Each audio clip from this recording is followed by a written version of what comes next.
Hello, Twitch chat. Welcome, everybody. I hope you are ready for some fantastic games of Legion TD2. You are here in time for the June Nova Cup, and with me on the caster couch, it is none other than the sexiest voice in the entire Legion community. It's Mr. Buzz. Welcome to the stream, dude. Hello, everyone, and welcome to the Oh, June Nova Cup. there's that voice. If the fans weren't ready for the games, I'm sure they are now. How are you doing, Mr. Buzz? I'm doing really, really great today. I'm hyped to cast the games, and yeah, let's see what's happening. Awesome, dude. Awesome. Yeah, I've been trying to get you casting with me for months, and you're a busy man in real life. Very busy, man. All of those social engagements that I hear so much about. Never had any of those myself, obviously. Um, But yeah, we Typical gamer, finally right? we finally have you here to cast, and I'm very, very privileged to have you with me. And we've got some pretty cool games of Legion ahead of us as well. So the first game that we will be casting is Widdowson, who I'm sure most people have heard of before. He's won the Nova Cup more times than I've had hot dinners. But this time, he's not got his usual carry player, King Dance, with him to hold his hand. So he's got Aviator this time around, who is, clearly a very, very good player, but not King Dance. So we'll have to see how that one works out for him. They're still a very formidable team, I'm sure you'll agree. And Yeah, for sure, for sure. they will be playing up against the Doomsday duo, which is Otika and Dryuzaki. Also a very, very strong team. But in terms of like elo and how high they climb on the ladder, they are the underdogs. So Widdowson and Aviator should be favoured in this matchup, but it's tournament day, anything can happen. We love to see the upsets, we love to cheer for the underdogs, so we'll have to see if the Doomsday duo can make our dreams come true. Yeah, not to underestimate the Doomsday duo. They can put off a really great show. They know how the other guy plays. They play well together, Mhm. and I've lost tons of times against them, so I'm pretty sure they have a chance in winning this game. They do like to go for the long staves, I think, more so than a lot of other teams in the Nova kind of D1 bracket. They really, really like to go for those big, 4 into 8 into 13 kind of plays. But having said that, I think Aviator does that literally every time I play against him on the ladder. I don't think I've ever played Aviator and not received at least a Mimic on 7, usually an Ogre. Yeah, he likes to do this. So he knows very well the play style and he knows how to counter it. So Mhm. it's not gonna be easy for the Doomsday duo for sure. Yeah, so are you expecting a bit of a starvy game since we've said that both teams like to play like that? Or do you think one of the teams might go for a bit more fast and aggressive, income heavy play style? And if so, which team do you expect to see like that? Ooh, it's really hard to say. I'm pretty sure that the Doomsday duo is gonna do the Starvey game or at least trying it because that's what they're confident with. Mhm. But I'm not sure if Aviator and Widdowson are gonna do the same because Widdowson as a playstyle is very variable, I would say. Like he Yeah. can play very aggressive and push hard, send every wave, and then other games he can starve you, and it also works out. Like he plays a very situational, I would say. So it comes up to which roles do they have and what units the enemies have and stuff. I think they are very variable, which is a great skill for sure. I would agree.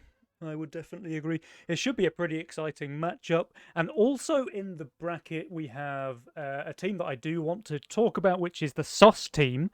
That is Burnt Das Brot, aka Julian, everybody's favourite salty moderator, and Ashton Butcher. So that could be a fun team to watch out for as well. Like, obviously, everyone knows Julian sucks, but with Ashton on his team, like, they might be one to watch out for. I didn't know I want to see this duo play until now, but now I'm really hyped to see them play together. I Yeah. think they also have like different play styles a bit, and I'm not sure if this is gonna work out, but we're gonna see that. Interesting team for sure. Yeah, definitely. I mean, it goes without saying, really, that Ashton probably has the most income heavy play style of anyone in the Nova Cup. I think it's fair to say. Like, he's always the guy who's pushing more workers than he should and only sending income mercenaries and sending every wave, and yet he always makes it work because he's just such a talented player. Yeah, I can see that working. So we'll see. We'll see. They'll be a fun one to watch. We will miss them in the first round because, of course, we're watching Wooderson and Aviator versus the Doomsday duo. But I'm sure we will get to see those guys play before the end of the day. Let's see if we have a lobby available. Yes, the lobby is already open by Witterson. Oh, fantastic. I see it. All right, I'm joining the lobby. So we should But be we're able still to... missing out on Aviator. There's always one. There's always one. Did we see the Witterson Aviator duo before? I don't think so, right? Like, it was Witterson Adamus a long time, then Witterson King Duns, but I'm not sure if we saw Witterson Aviator. I don't know if we have seen them play, actually. And I know we've seen Aviator play with Burnt, and we've seen Aviator play with SSP, and maybe even Cyanogen as well. So he has entered a bunch of Nova Cups, but he doesn't play them as often as Witterson does. And I don't think they have played together before in Nova Cup, of course. So yeah, that should be pretty fun to see how these guys can perform. And I don't want to be rude or something, but I think Aviator is more like a solo queue player. Also he's really, really good in the ladder, but you don't rarely see him in the cups performing really good. So that's also a point. That's I'm not fair. sure how he's going to perform there. That's fair, actually. Like, he's a very, very dominant ladder player. He's always in the top, like, 3 or top 5 players on the ladder, and he just beasts it in solo queue. But he hasn't played that many tournaments. The ones he has played, he did win with SSP, I think it was, back in 2022. So he has got some performance there. And I think he maybe got to the semi-finals with Burnt as well previously. But he's only really entered 2 or 3 out of the 15 Nova Cups that we've had. So we haven't seen him shine as much as we have some of the other players. So yeah, really, really interesting to see whether he can kind of translate that solo queue dominance into a proper tournament performance. Yeah, and I see everyone is ready. If we type ready, then I think the game is good to go. I think so. Well, fingers crossed, guys. This first game should be an absolute banger. And we have a best of 3, right? Best of 3, yep. And it's conquest mode, of course, which means after winning with one of the mastermind options, you no longer have that available. So let's say that one player wins with greed in the first round. They can't pick greed again for the rest of the tournament. So it just keeps things fresh and interesting, forces the players to be a little bit more variable, a little bit more flexible than they might otherwise have to be. And yeah, nice, fun addition to the game.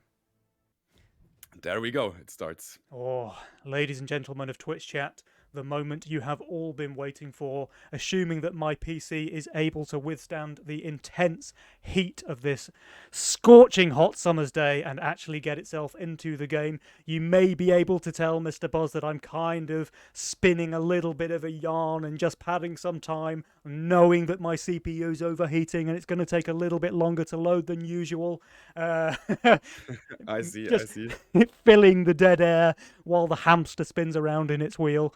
But ladies and gentlemen of Twitch chat, I think that hamster has finally reached its goal, and game number 1 of your June Nova Cup is about to begin. So without any further ado, let's get it on. I hope you have some backup hamster, because there are going to be more games today. The hamster is currently taking a little while to actually display the game, but it is there now. Okay, fine. So, what are the spells that we see? We see 2 times Cartel on the Doomsday duo. That's pretty interesting. So they really want to own the early game and hope they have a good enough lead then to bring it home. Double Cartel is very interesting, though. Double Cartel on the Doomsday duo. Yeah, so they're going clearly for a very aggressive early game, right? They really want to... Go ahead. Yeah. This can really backfire, I guess. If they don't have a big lead in the early game, then it's almost impossible to win such a game. Yeah, definitely. It really is kind of high risk, high reward, right? Because if the cartel pays off and they both just absolutely snowball in the early game, then, you know, they just win the game on like wave 10. Or especially with all-out assault in the game, actually, I do quite like the cartel, because you just go for some big damage on like wave 7 or 8 or something, and then you go for a killer blow on wave 11 with all-out assault. And I think that's a pretty solid game plan, actually.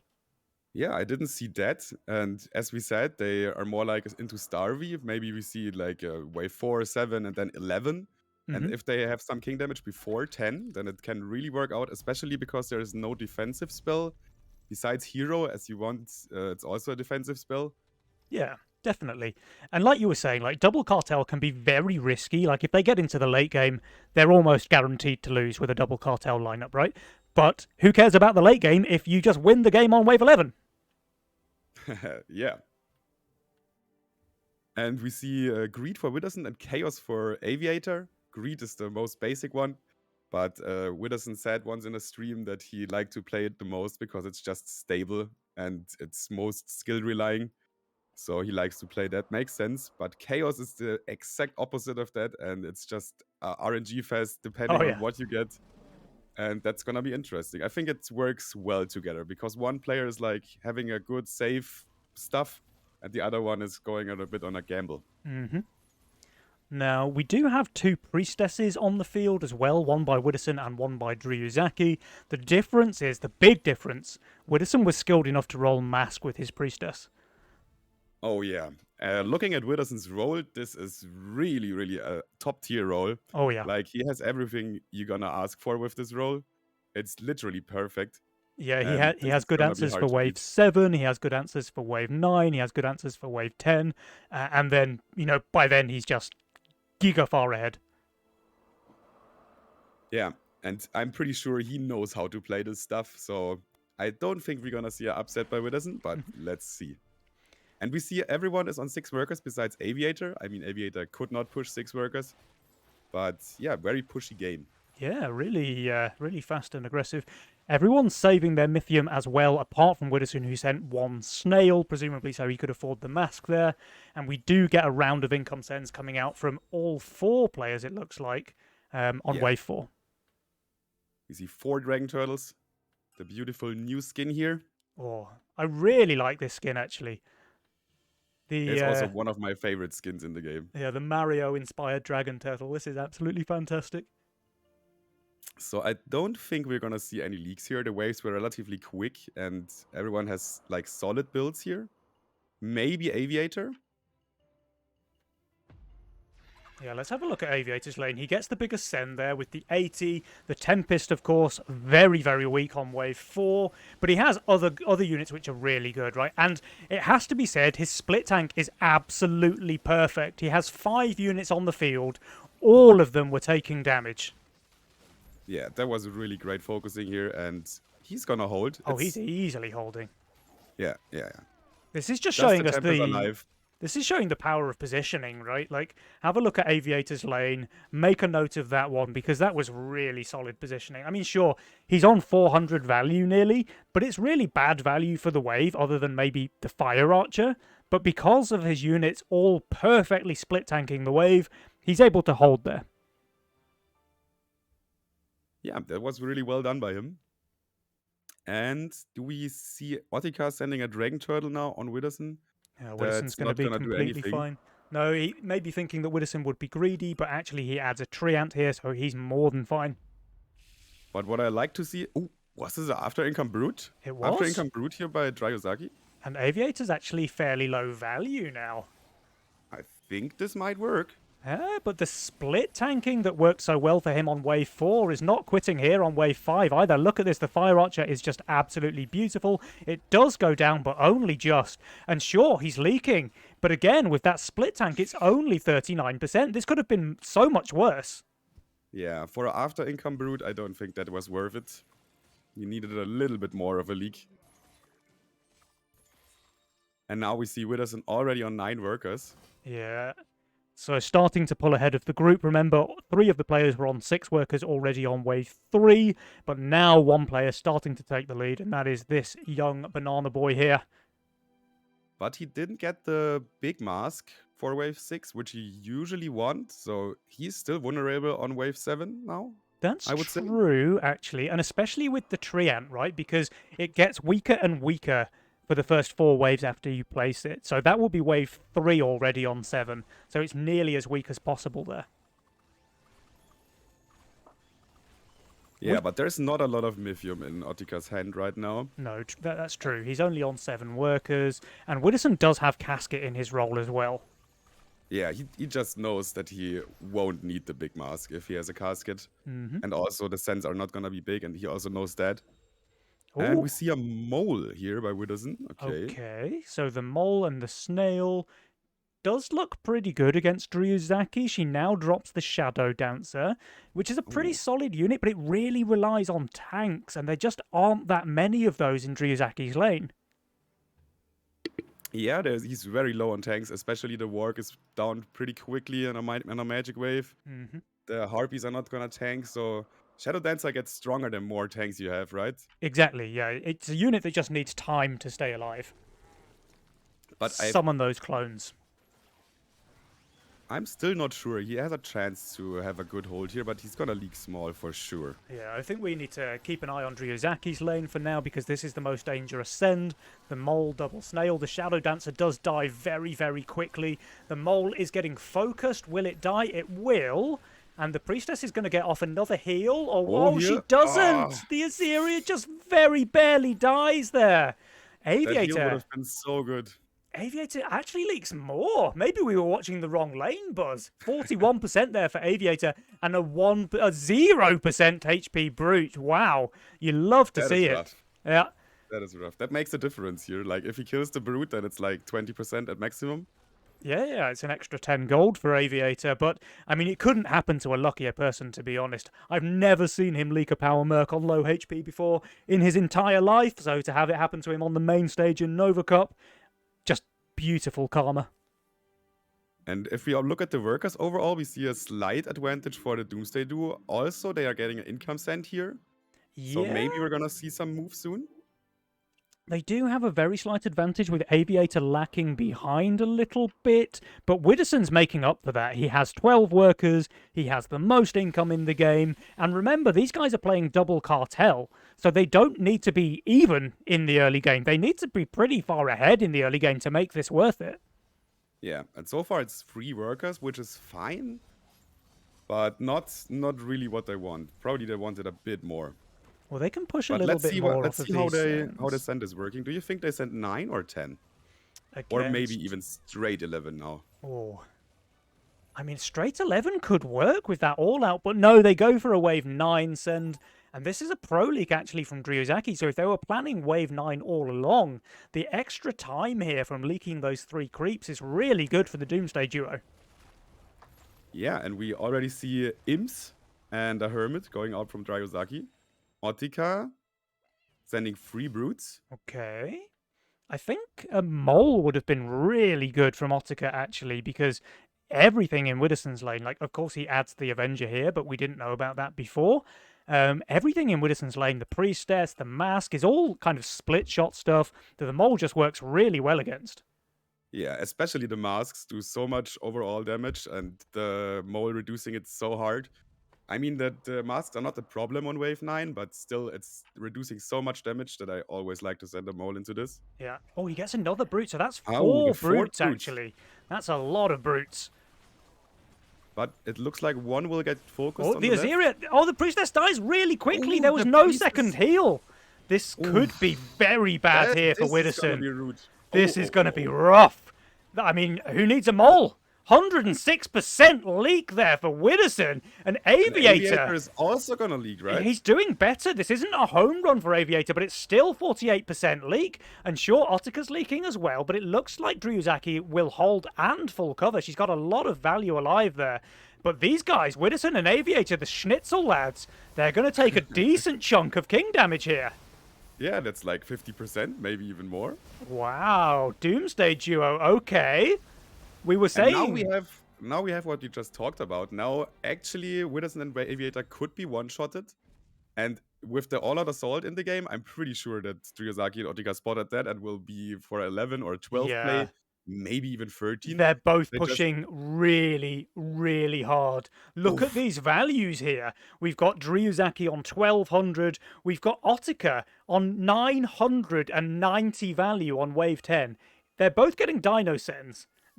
They're both going to leak here, Buzz. I just don't know how bad it's going to be. They are both going to leak, yes. And Ah, I disagree honestly. Like understand like push a lot and stuff, but this is gonna be a good amount of gold into the hands of Redison and Aviator. Yeah. Now, Driozaki's Priestess dies very quickly. That's fine. She doesn't really need the unit on wave 10. The Alpha Male and the Sky Queen, maybe Driozaki can. She's not going to hold, but she's going to do very well. This It's is not close. doing very well, Close. though. Otika, 73%. Driozaki, a very small leak, but you kind of needed her to hold, honestly. This is going to be a pretty sizable amount of king damage, but they just have so many workers. They're pretty much double suiciding here for the It's all-out it's assault. it's interesting, man. We choose the right game to spectate for sure. Yeah. They're pulling off a show. They want to show up, and this is like all-in play with the all-out assault. I like it. Do you know, Aviator sent some snails here. I would have actually really liked to see them take the all-out assault and just play for the race.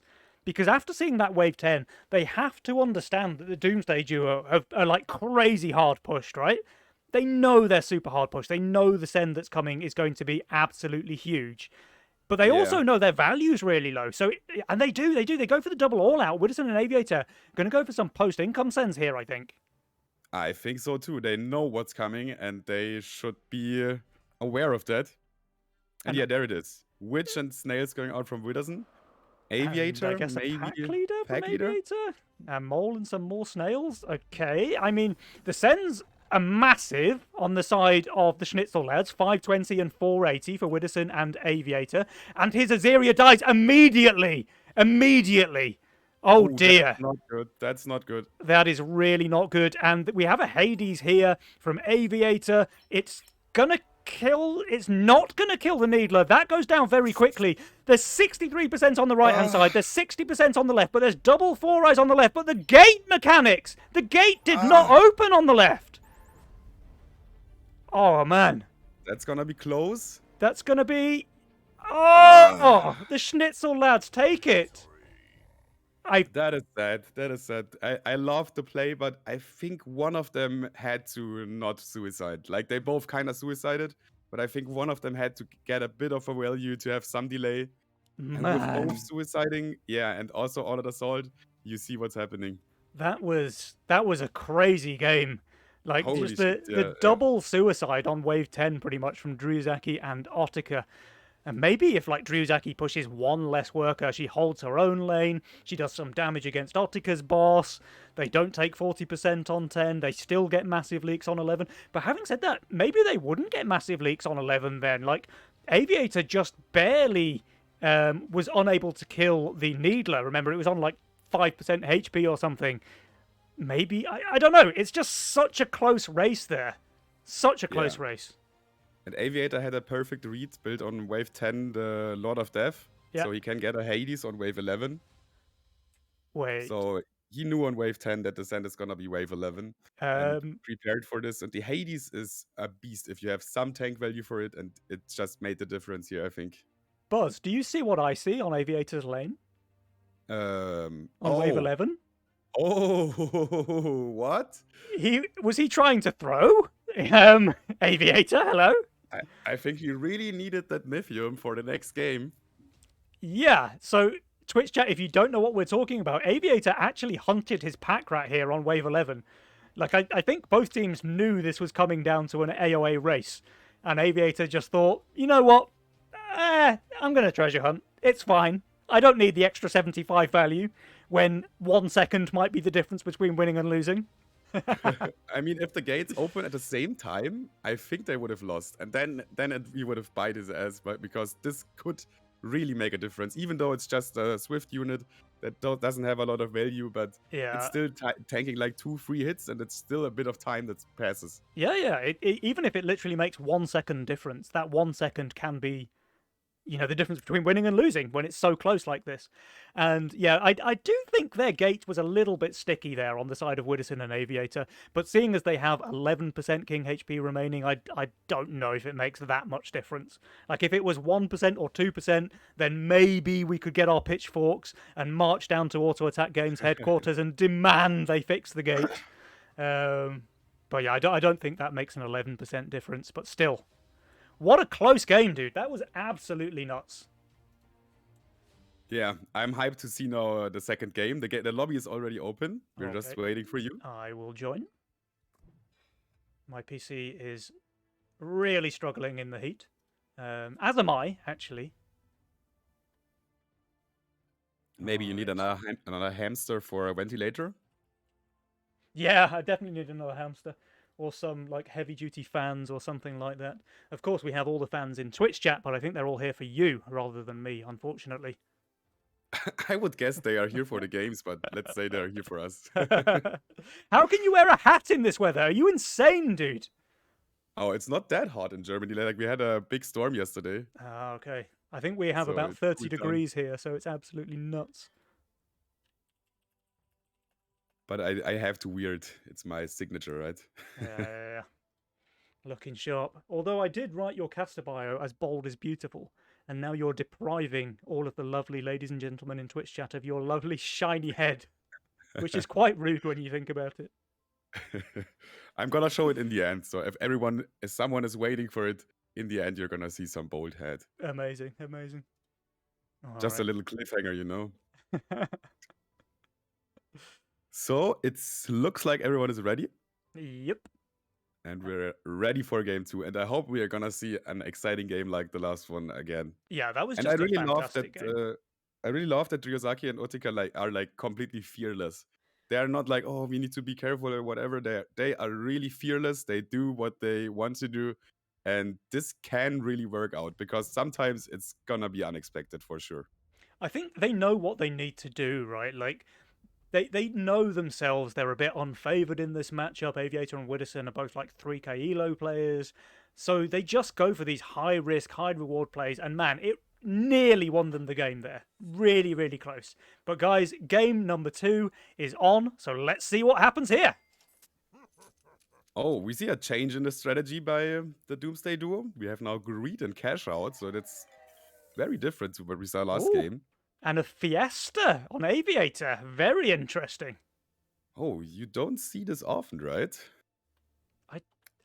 I think I've Let me seen check. him play Fiesta with like Cyajin on the ladder before, and I think he also has something like a 2% win rate with Fiesta. So let's see how he does here in the Nova Cup. He played some Fiesta game today before the tournament, so maybe he knew he's gonna train it and gonna use it today. Okay, and we have Widdowson on YOLO, but he's actually got a really good YOLO role. Like it's a very early game focused role. He's got anglers in there, so he's got potential for Kingpin Power Spike, and he has Tree of Life, which pairs really well with that 6k HP Kingpin. Yeah, it's pretty solid for the early game, but he's gonna need a good reroll later on for sure. Yeah. He's actually opening with a fire elemental instead of an angler. I mean, I can see it. Fire elemental is a really, really strong opener, but it does mean that his angler will have way less stacks when he eventually builds it. Yeah, but he's probably building it only on wave 2 or 3. Yeah, he pushed the worker, so maybe he doesn't even want to play anglers at all. Yeah, maybe he just plans to re-roll his YOLO roll after a few waves of the extra income. And what is interesting is the Fiesta Slime Siren, because it Yeah, almost holds everything on 1, 2, 3 alone even. I think Like, it depends. Like if he goes straight 6 workers on 3, he can leak pretty badly to like a fiend or a lizard snail or something. yeah, I don't think we're gonna see a Fiend, but even a Lizard, if he pushes 6 workers, should work out. And he will push 6 workers, I'm pretty sure for that. Oh, but Driuzaki, she actually has the Crusher cash out start, but is staying on 5 workers, which I think is a bit of a mistake here. I think you pretty much always want to go to 6 workers if you're playing Crusher cash out, now that 2 Bone Warriors is like a guaranteed hold. Yeah, if you're a cash out, Crusher is one of the units you want to see because you can just push 6 workers. Mm-hmm. But we don't see it here. Pretty interesting. She goes for a very highly placed Fire Archer there, actually. So presumably going to even up the split later on with another Fire Archer on the left. But this is a bit of an odd one. You don't usually see the Fire Archer placed so high. Maybe a Sea Dragon on the left is also an option, but Yeah. we can just spectate. And Aviator did not push 6 workers. Okay. So he's playing a very cautious Fiesta. Maybe he And misclicked and doesn't know that he's Fiesta. oh, I mean, this This is actually kind of bad for Aviator now because he's basically playing a mastermind with nothing about him. Like Or it's a zero income mastermind. Ah, yeah, okay, fine. the, I take it back. He's playing high risk. we didn't spot that, but yeah, that's obviously another option to do this. Yeah. And but he's getting no send, and I think this holds no send, right? This will hold no send, yeah, almost certainly it will hold no send. We do get double Dragon Turtle against Ryuzaki and Otaka. They're both going to be completely fine against these sends. Although the Fire Archer does die very, very quickly there for Ryuzaki. She did place the Sea Dragon, like you said, but I guess it was a bit too low. Yeah, it's still fine. Or it's enough value that he has here, and with the cash out, especially, he's easily holding here, no problem. Yep. But now we're gonna see the sense on Aviator and Widdowson. And Aviator, because he looted, actually, he has a chance to hold wave 4 or leak very tiny, which is his goal probably. Yeah, it's actually a smarter play than pushing workers, I guess, because now he can just keep his rat above ground. He's got 75 more value. Instead of having a worker, then he would just have to add some more looters or something silly like that. But the Serpent is really his only unit on this wave. The rest of his stuff is just absolute garbage on wave 4. Yeah, that's gonna be interesting too. So I think we're going to have a quick look at Aviator's lane. He is focusing the Dino with that Pack Rat. The Dino should be able to kill the Pack Rat quite quickly. Does Oh, the Slime Mommy get full mana, though? I think she does just it barely. does. She It does. does. But now the Serpent's going down, and the Serpent is stuck on the Dino, which of course it can't. Oh, Widdowson! Am I Oh, watching the wrong lane again? 75% yes. Widdowson, 73% Ryuzaki, and Aviator. I mean, he's leaking quite a lot as well. That's a 67%. So again, Doomsday Duo getting first blood here. Big And leaks on the that's side of Widdowson and Aviator. that's good king damage here. And the good thing is Otika is holding, so we don't see king damage on the right side. Yeah, and fully covering his teammates' leak as well. Meanwhile, Widdowson and Aviator, they're down to 81%. And again, we see the worker lead for a Doomsday Duo. For Okay. 2 workers ahead and Oh, a resend. and there's a brute resend from Ottika. Widdowson should feel pretty comfortable here. He's very strong on wave 5. He's going for a Tree of Life, though, which is a fantastic unit on wave 5, especially when you place it here, because, of course, it has that 20% damage reduction. And I think he should do pretty well here. But does he kill the boss on the left side before the fire elemental Oh, dies? and Ryuzaki's gone for a post-income Dino as well, but Aviator, adding the Oh, Pilgrim here, he's going to do really well. he might be holding, I guess. He might. I mean, the Pilgrim is not tanking. Okay, it tanks 1 Scorpion now. Slime Mommy does not reach full mana. Let's have a quick look at Widdowson. He's doing very well. I think Widdowson just holds there with that Treant. Yeah, the new fire elemental is so strong. It's He's doing so very good. well here. It's so much magic damage, yeah. And the Treant was just the perfect tank for him. And Aviator, a pretty good leak for him, honestly. He's Fiesta, remember, so 47% there. It's a post-income Dino as well. I think this is a really good trade for Aviator. Yeah, that's a good trade. With Fiesta, you want like 40% league at maximum, 47%. But after income, I think that's a win for Aviator. Yeah, definitely. All right. They're only just matching the workers, though, with 8 apiece for Widdowson and Aviator. Though we have to say Aviator's a little bit ahead because he is also treasure hunting as well. So what do we expect from Widdowson and Aviator? Do they want to build Sandwave 7? But we already see Ryuzaki and Otika preparing for Oh. Wave 7. We see this guy here and this guy here. So pretty solid already for Wave 7. Wave 7 is Aviator's favourite thing in the world, though, so I wouldn't be surprised to see them. But they could even go for Wave 8, right? Because if you look at Ryuzaki's lane, there's a lot of impact units. If you look at Otika's lane, there's Tempest, there's Windhawk, there's Casket. All of those units really weak on Wave 8. Yeah, I think Wave 8 is, they are even weaker on Wave 8 now than they are on Wave 7. Oh, but no, So Aviator just could not resist. He saw Wave 7, could not he resist. had 160 Mythium. There was just no way that he could not send a Mimic. You said it before before the game that he loves to send Mimic on 7, and here we see it. His That's- favorite send on Wave 7, and I think this is gonna still result in some leaks. Oh, it's going to be some leaks for sure. It's just a question of how bad. Ottika does have a full Iron Maiden here, and Dryuzaki just places the Gatling gun here, which is a lot of DPS. But I'm not sure about the positioning. It seems a bit far. Yeah, It's pretty good on the left side, but of course it does really bad damage whenever it shoots something on the right-hand side, which is quite often. yeah, it can be a bit optimized, bit closer, bit Ottika's more aggro looks forward. really good, though. The Priestess tanking just perfectly. He's Oh killing yeah, basically everything apart from the Mimic and the Lizard, right? Yeah, that's pretty fine for him. The Gatling gun, and Dryuzaki's doing exactly the same. Does she it's kill the the last same. blob? She does not. But it's only really a couple of Mimics. 12 gold there for Widdowson, and 12 gold there for Aviator as well. The Mimics, they did their job, but this could have been much worse. Yeah, they did really fine here. So that's not the end of the world for sure. And they're holding a lot of Mythium and going into the worker lead again. Oh yeah, they really have a lot of Mythium actually. 200 for Ottika, 150 for Dryuzaki, and Widdowson and Aviator, they're looking really vulnerable on, say, Wave 9. Yeah, I think wave 9 is the wave they're looking for. Now, we can see that Aviator has Gate in his role, which is one of the best units to place when you're expecting a big Wave 9 send. But of course, Dryuzaki and Ottika don't know about that. Yeah, this is really ballsy, actually, from Aviator. He's facing down 180 Mythium, but of course he knows, he can feel it in his bones that that sender's coming on 9. Yeah, yeah. And even though Widdowson will have a Kingpin, Kingpin alone is not enough to solo clear a wave, especially if the send you're getting will be around 320. Yeah, it's going to be a really big send, actually. There's the Ogre coming out from Dryuzaki. Let's see what Ottika goes for. He might even get something like a Centaur, but I don't think that's great. I'd probably go for an Ogre as well for Ottika. Yeah, I would go for an Ogre as well, and I think we're gonna see it.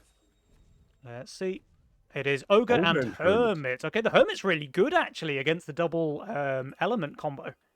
Yeah, yeah, I like it too. They're not doing too much damage, but still, the Hermit helps keeping the wave alive. Yeah. And if we look at Widdowson's build, right, like he gets the Kingpin here. It's only 87 stacks. Remember, we were saying if he doesn't place it on wave 1, it's going to hurt him later in the game. And this is why we see it. He's only 87 instead of Yeah. well over 100. And, you know, he even has like the Tree of Life, but he hasn't upgraded it. So he's got all of that potential, but hasn't realized any of it just yet. Now, you were saying 320 exactly for Widdowson, 260 for Aviator. They're both on really high value. I mean, Widdowson's even plus value here, but the send is so good against him.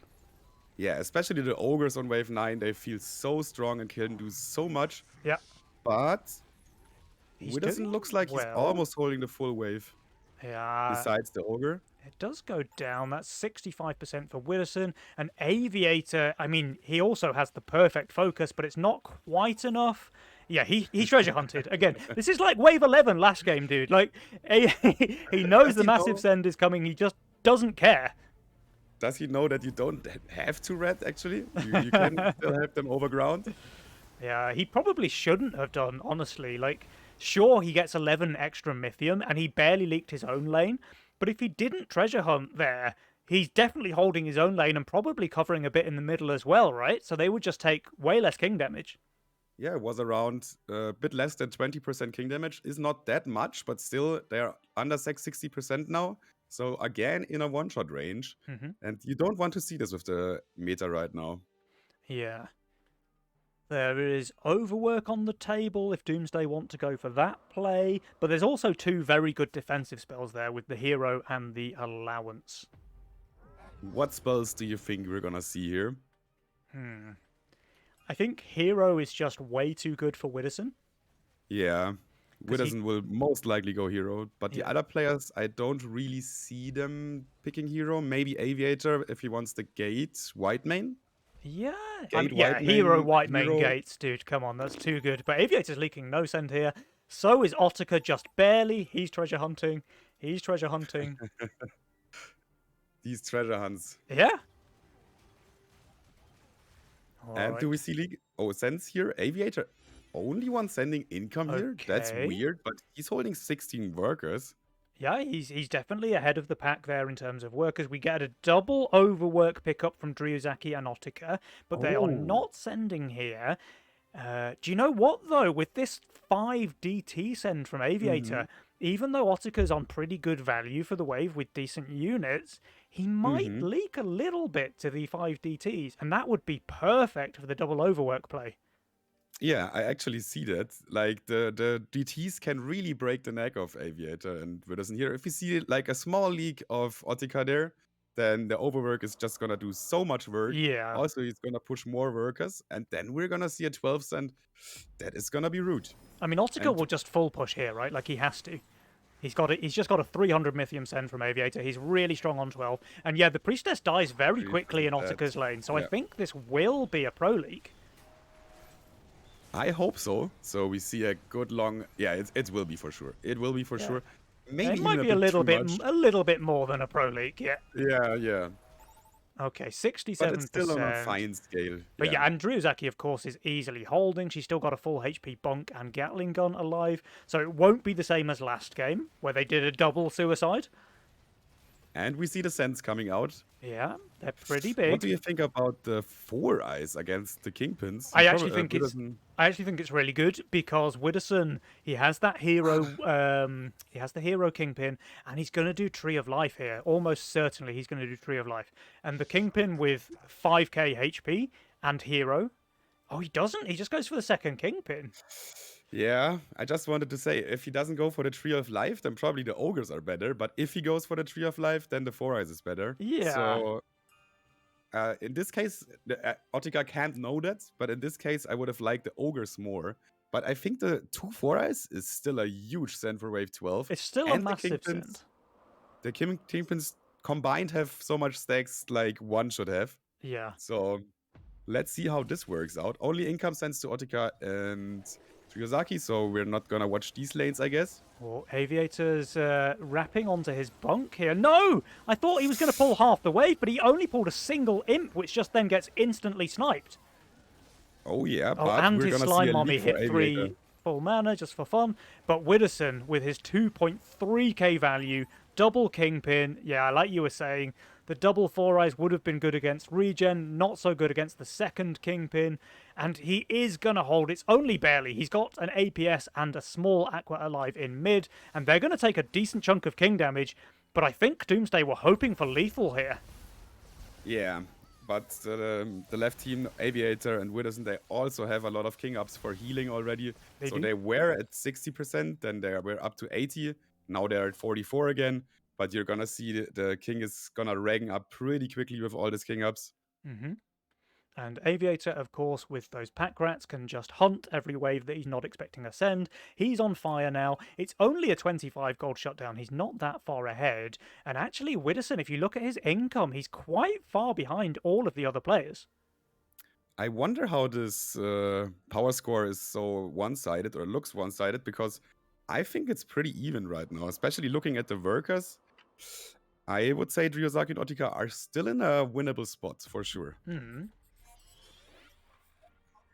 All But right. what are they aiming for? Probably wave 14, because it's Aviator's weakest wave. Maybe that's why they pushed so hard here. I could see 15 as well, honestly. I think 15's pretty solid against them. I'm sure Aviator has the Chieftain there, but that's really his only good unit on 15.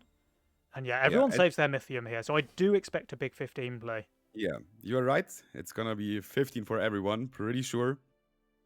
Widdowson and Aviator, though, they did the pro gamer move, they didn't push any workers. They shifted a ton of gold. They're going to be on approximately a billion value each on wave 15. So we'll have to see if the hard push, it's not even that much of a hard push from Doomsday, honestly. But the higher push, let's see if that pays off for them. Yeah. And Widdowson is overvalue 150, so he has 150 more gold than the game suggests him to have. So that's really a lot of value. It's gonna be hard to leak him. Even though he doesn't have a solid arcane tank, it's not gonna be easy. Yeah. And Aviator doing pretty well in terms of his Mythium there. But speaking about arcane tanks, Widdowson and Aviator both don't have a good arcane tank. Yeah, I mean, So this, Aviator does have blobs, which, it's not a good unit on wave 15, but it is at least an arcane tank that can receive the chieftain buff, so it's going to make the best use of that extra HP. okay, we see very big sense by everyone. Hmm. Who do you think should we watch there? I think everyone could leak here. Do you know what? I don't like Drewzaki's build here. She has 4 life binders. Like, they're magic damage, okay, and they're healers, but she only has 2 tanks. And when those tanks die, the healers are just completely useless. Yeah, it would be different if he had Steeds and Pegasuses, Yeah. but like this, they are not gonna have the full potential.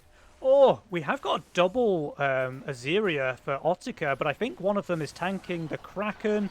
Does it get another heal? It does! It's healing! It's healing! The second Azeria gets the heal off. It's going to live forever now. I think he might just And it's hold. even split tanking with both Yeah. Azerias. Let's have a This look. is gonna be a hold. Aviator, Widdowson. Aviator's doing extremely well. I think this can be a hold as well. Widdowson's leaking. It's not terrible. 73% there. And Drewzaki leaks small. Ottica holds with 2 Azerias alive. But Aviator, Wow. I mean, he's got enough units to just cover here. Yeah, as we said, the hero gates. Yeah, it's just the white balanced, main. right? This is such a good value, and it's just gonna get stronger and stronger the more Hellgates he's gonna build around that. Yeah, Aviator is so strong now. I think Drewzaki pretty much has to suicide. I just don't know when they want to go. I guess 18 looks the best against Widdowson and Aviator. But they're pretty weak on Yeah. 17 themselves. And Widdowson and Aviator, they see that and they're both pushing really hard. So Widdowson and Aviator, for sure, going for a 17 send against Drewzaki and Ottica. Ottica looks really bad there, actually. Yeah, the tables have turned. Now we see Aviator and Widdowson being the pushing team. Yep. And trying to do an aggressive move. And I think they are in a good position for that. Really good position. And Aviator is so strong on 17 as well that he can afford this hard push, right? Because even if Ryuzaki and Ottica spot the play and go for a 17 send themselves, Aviator has a really good chance of just outright holding with that white main hero Hellgate build. Yeah, I think he will hold. I think he will hold. We would see 40 workers by Ryozaki to make him leak, I guess. Yeah.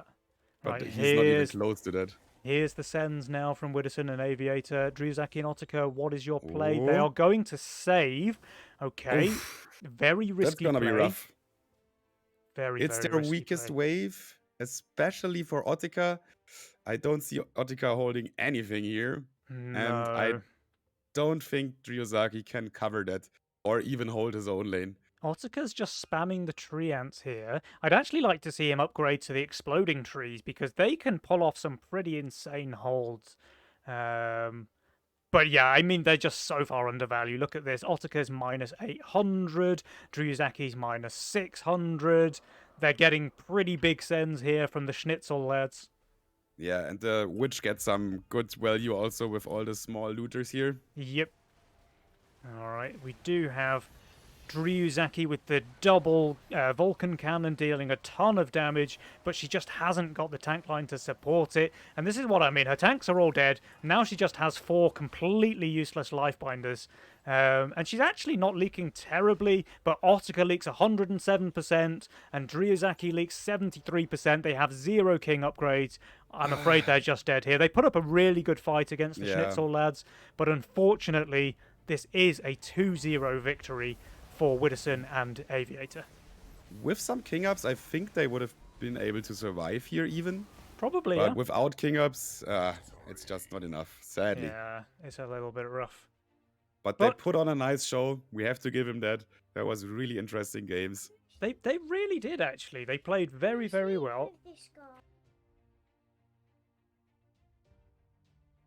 And yeah, it was kind of unexpected for me to see such special plays. I was thinking like they're gonna play pretty safe, but they weren't playing pretty safe at all. They took every risk they could take, and they knew they need to do something like this. Interesting games, but in the end, Widdowson and Aviator are just too good of a players. Like, they don't let anything happen here, make it look easy, and they advance to the next round. But it's also a losers round in the tournament, right? There is, yep. So the Doomsday Duo are not out yet. They still have another chance. They will play against the loser of the second round, which is Burnt, Das Brot, and Ashton versus Valas and Turnix Theus. I don't know if we've got any results from that one yet. In fact, I see Burnt, Das Brot, and Ashton on wave 11, so we could just hop straight into that game and get a little bit more action before the first round of games is over. Yeah, let's do that. Okay, Maybe we're gonna see a best of 3 game there. all right, we are hopping straight into that next game. But yeah, you've got to say, the Doomsday Duo, they put up a really good fight. And sure, they lost 2-0 against Widdowson and Aviator, but it sounds one-sided. It really wasn't. Both of those games were super close. The first game was literally won by 2 seconds for Widdowson and Aviator. And the second game, you know, they kind of had to skip wave 17 for the Doomsday Duo. And even then, they were fairly close to surviving, I think. Yeah, and it was really hard because Withers and Aviator also had solid roles. And if you give these players solid roles, then they usually don't fuck it up. Yeah. Okay, so what do we see here? Burnt, Das Brot, Ashton Butcher. I didn't check if they won the first game. Let me do this real quick. Yeah, Burnt is telling me that it's a 1-0 for Ashton. So he, Oh, yeah. you know, I think that's probably a fair thing to say, that if they won, then it must be thanks to Ashton. But at least Jules is saying this game is even at this point. So we're gonna see maybe some good action here also. But looking at the workers, I see a good lead for Burnt, Das Brot and Ashton. Yeah, especially Ashton, right? He's on 18 workers. He's way ahead of everybody else in the game. That does, of course, mean that he's the lowest on value. But Turnix Theus, he's plus 95. He has 11 workers. I don't know, And man. And I think we're gonna see 14 cents for everyone here, but Turnix is really good stuff for wave 14, I would say. Yeah, but so does Burnt. Burnt is an absolute machine on 14. He's got the Yeah. Flying, Sorcerer, Trinity Archer. He's got Badger and Green Devil tanks. He's got Sovereign as well to pump out a ton of DPS, and also pretty good tank. And even Sorcerer on the Trinity It's Archer. income so- though. Valas and Turnix Theus, they go for an income send here on 14. So they were feeling scared, and rather than try to go for leaks, they just take the income, and this could be the fatal mistake, actually, because Burnt Yeah, and Ashton, maybe. they saved their Mythium. Looking at their value, it doesn't look like they had to do it. Yeah, they're fairly close on value. They have 100% King HP. They were clearly feeling under the pressure, otherwise they wouldn't have sent. But now Burnt and Ashton really can do whatever they want. Yeah, this is a move. Like, if you send Income King, you really want the send on this wave. If there is no send coming, then it's really hard to catch up in the game anymore Yeah. because the enemies can just pick a wave they want to send. They can send 15, 16, 17, like not push, go even 18, whatever. They can choose kind of freely now what they want to do. Exactly. So Burnt and Ashton are clearly in the driver's seat now in this second game. They do have a 1-0 lead over Valas and Turnix Theus, so we'll have to see if they're able to convert that into a 2-0 win, as we've just seen Widdowson and Aviator achieve in their series. Yeah, and Ashton just barely holding the income send here. Oh, and they doing the income again. They're falling into the trap of sending income every wave, trying to hold the next send, but Ashton and Burnt, they're just not sending. Yeah, they're going, tee-hee-hee-hee-hee, we're saving our Mythium. Oh yeah, and we know Burnt, Das Brot, he can be saving for very long if he wants to. Oh yeah. And their values are not that great though. I think we're gonna see the send on wave 16. And this is the thing, right? Like, if Turnix Theus and Valas had gone for a full send on 14 or even 15, they probably would have got some decent leaks, especially against Ashton, who doesn't have that Sorcerer, Trinity Archer, Leviathan combo to basically mean he freeholds wave 14. But I think we're gonna see now the sends on wave 16, right? Yeah, they have to, right? They can't just save forever, can they? Even with the send here, like, look at the income of Bernd and Ashton. Yeah. It's Oh, so Ashton's low. actually leaking to income here and feeding a 75 gold shutdown, by the way. So maybe a little bit of a blunder there from the butcher. Yeah, 75 gold and also a bit more gold of the units. So that's helping for sure. And the Yeah. Sens are coming here. Even a tiny bit of king damage. And the other thing is, so Valas and Turnix Theus, they've just been given 75 gold each. They have a fully upgraded king. Now, they're definitely going to leak. Don't get me wrong. They cannot hold Sens of this magnitude on wave 16. But they In no can't world. really die either, I don't think. Oh, we see Pyros here. They help a lot for sure. They do. And also we see the death caps with Hero here. So they're not that bad on 16, and I'm pretty sure they're gonna survive. They, Especially because 16 is not the best wave for king damage. yeah, they're probably going to survive, but they are massively undervalued. There's basically Yeah. minus 900 value each. So even with good units, the sends are just way too big, and that's an 1100 send for Turnix Theus. But at least they saved this time, so they have a bit Mythium at least starting Yeah. into their next send. So the triple pyro is doing its job, but it looks like it's not enough time to kill too much of the wave. So that's going to be a pretty big leak there for Turnix. And Valas, he's doing very well as well. But still, yeah, that's a really good performance there from Valas. Actually, way better than I expected. And this is all low HP, so that's not even 50% king damage, right? Yeah, they won't take very much damage from this. They probably go to 40, 50%, something like this. Yeah, it's a good guess because it's 46%. 46%. Okay. But they have the king upgraded now. They have max attack, max spell, a decent chunk of regen, and they also have a lot more value than both Burnt and Ashton. So we'll have to see where this one goes. It's worth pointing out Burnt has not pushed a worker. So he's chilling there with 15 workers, a ton of value. But Valas and Turnix also didn't push workers. So they're also looking for a bit of a longer save now, I guess. I wonder what the call is then. Maybe 18? At 18? Or do they want to go straight 19? Straight 19 feels rough. I mean, Valas is already minus 800. In fact, he's not even building here on wave 17. Wait. He holds a bit of gold. Is Valas just faking suicide? Do they want to bait the send on wave 18 and save a bit longer? I think that's what they do, and I think it's a really good move. And maybe, actually, Bernd and Ashton, I don't think they fall for a trap like that. Well, they have the same plan, right? Burnt and Ashton also didn't push any workers. They want to save longer as well. And also, but they do take the bait. Burnt and Ashton, they send here. Valas shifted a good 350 gold or so on wave 17. So now he can add 2 hero Arcters here on wave 18. Pretty solid units indeed. Also, Hades already there. Yeah, I wonder if this gun dies, though. I'd be tempted to put one of the blobs a little bit higher there. But with 50% king health, one of them needs to hold for sure. I don't think Turnix Theus is going to hold. He's minus 900. He doesn't really have any good units on wave 18. Ashton's even king upgrading, and so is Burnt. They are scared. They are scared. Okay. Interesting, but as I said, we need to either Valas. One of them has to hold. Yeah, one of them has to hold. But Valas, even though he's minus 800, he's got 3 hero Arcters. He's got a Hades. His gun did not die. He's going to do pretty well. I don't know if it's enough to hold, though. One more chief going down. He will leak there.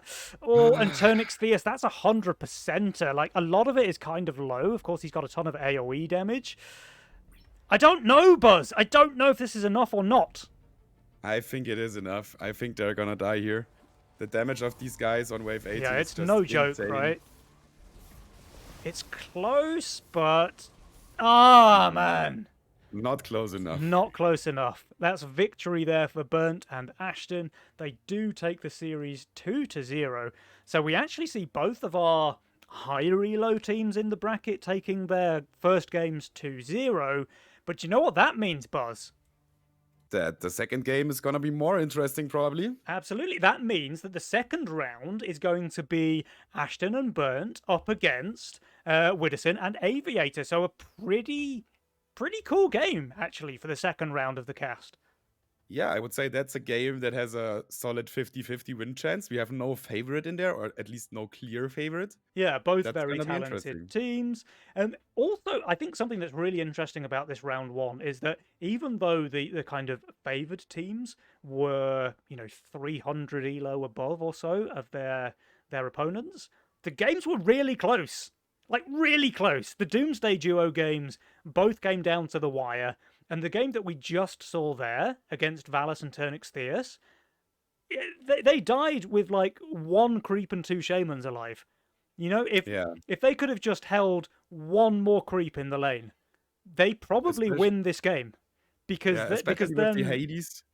There's yeah, some RNG involved. Also, if the Hades does a bit more last hits, maybe gets a second Drake out, and that's a whole different story already. exactly, dude, exactly. And then they almost certainly win because they have way more Mythium than Burnt and Ashton, and they just have all the initiative then. So it looks like the higher elo team stomped because they both won 2-0, but they really didn't. These games were like super, super close. So big shout out there to the Doomsday duo and to the Valis Turnix duo because those guys put up a pretty solid fight, I think, in both of their series. Yeah, for sure, for sure. Okay, Buzz, I think we should have a bit of a 5 to 10 minute break now. Give the teams a bit of a chance to relax before their next series. Give me and you a chance to relax our voices. And we will be back here in around 5 minutes. So, Twitch chat, don't go anywhere. There are going to be some more very exciting Nova Cup games in around 5-10 minutes' time. Yeah, I'm hyped to see that.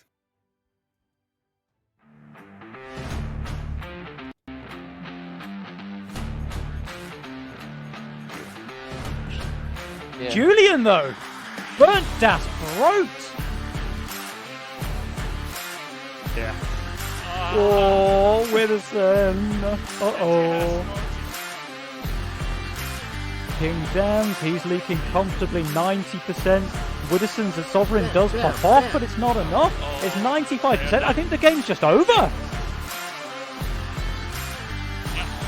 And Isolde with the clutch hold in. Ball shift on wave 13. It is paying off extremely well for him. He's not going to hold, but man, he's doing really well here. Tryhards are out, and this was a really fast 3-0 victory for Big Bro Little Bro, your main Nova Cup champion.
Yeah. Julian, though. Burnt Das Brot. Yeah. Oh, Widdowson. Uh-oh. King Dams, he's leaking comfortably 90%. Widdowson's at Sovereign does pop off, but it's not enough. It's 95%. I think the game's just over. And Isolde with the clutch holding. Ball shift on wave 13. It is paying off extremely well for him. He's not going to hold, but man, he's doing really well here. Tryhards are out, and this was a really fast 3-0 victory for Big Bro Little Bro, your main Nova Cup champion. Now with the bold head. Oh, the bold head, here it is. It's what we were all promised, guys. I'm sure you're loving this as much as I am. What a beautiful bald-headed man we have here with Mr. Buzz. So, guys, we had some pretty exciting games there in the first round of today, and we have a bunch more to come, I am sure. We have Mr. Buzz. Well, I think it's fair to say this is a pretty poggers game that we're about to see in front of us now. We've got Ashton and Burnt, and they are facing up against Widdowson and Aviator. So it's two teams who I don't think we've seen play together before in any of the Nova Cups so far, but who are also all very, very talented players, with the obvious exception of Burnt Das Brot, right? The other three players, fantastic, top 10 players, like always. Burnt obviously kind of dragging the rest of the players down just with his presence. But it should be a pretty hype game, right? We see 3 really good players and 1, I would say, around gold elo player, but I think that Ashton has the potential to carry even Burnt Das Brot. Whoa. I mean, if anyone can do it, it's Ashton, dude. But guys, I mean, there's no more messing around required, because game number 1 is here. Would you like to make a guess on the score in the end of this? I think it's going to be a 2-1 for Widdowson and Aviator. Hold on, let me fix the scoreboard. It's genuinely impossible for me to... No problem. We already see Chaos from Aviator again, so he really likes the Chaos. Okay. Oh, and actually, this is really interesting, because one thing that we don't talk about when we say Chaos, like, of course it's overpowered and it shouldn't be in ranked play and stuff like that, but the really, really strong thing about Chaos is that it's going to tilt Burnt Das Brot off the face of the planet. So Aviator's inflicting mental damage here on wave 1, and of course he's going for the classic Gate Guard and 3 Harpy build, which is a really solid opener in high elo, right? I've never seen this starter actually before. Is this legit or is he trolling us? Yeah, I mean, he's obviously trolling us. There we go. Okay, so we get a double Gate Guard start from Widdowson and Aviator. That's pretty good. I mean, Gate Guard is my favorite opener. I don't know if you saw my my caster bio there. I've got like a 70% win rate with him or something like this. It's just a very, very good.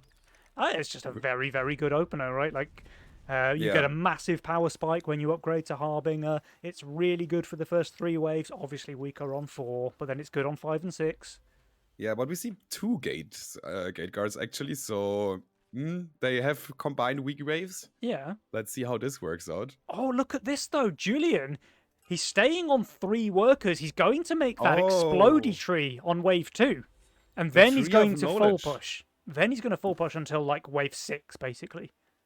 Yeah, the Tree of Knowledge pretty much solo holds until wave 5. Like, wave 5 could be leaking, but then it needs a good send versus it, because the explosion of this Tree of Knowledge is just enough to one-shot wave 2, 3, 4, and the small creeps on wave 5. Yeah, but do you know what's a really interesting way to play against this? Like, it is going to one-shot every wave, pretty much. Yeah. But if you just send lizards, just send range units against this Tree of Life, you're going to leak it every wave, because it can never kill the ranged units.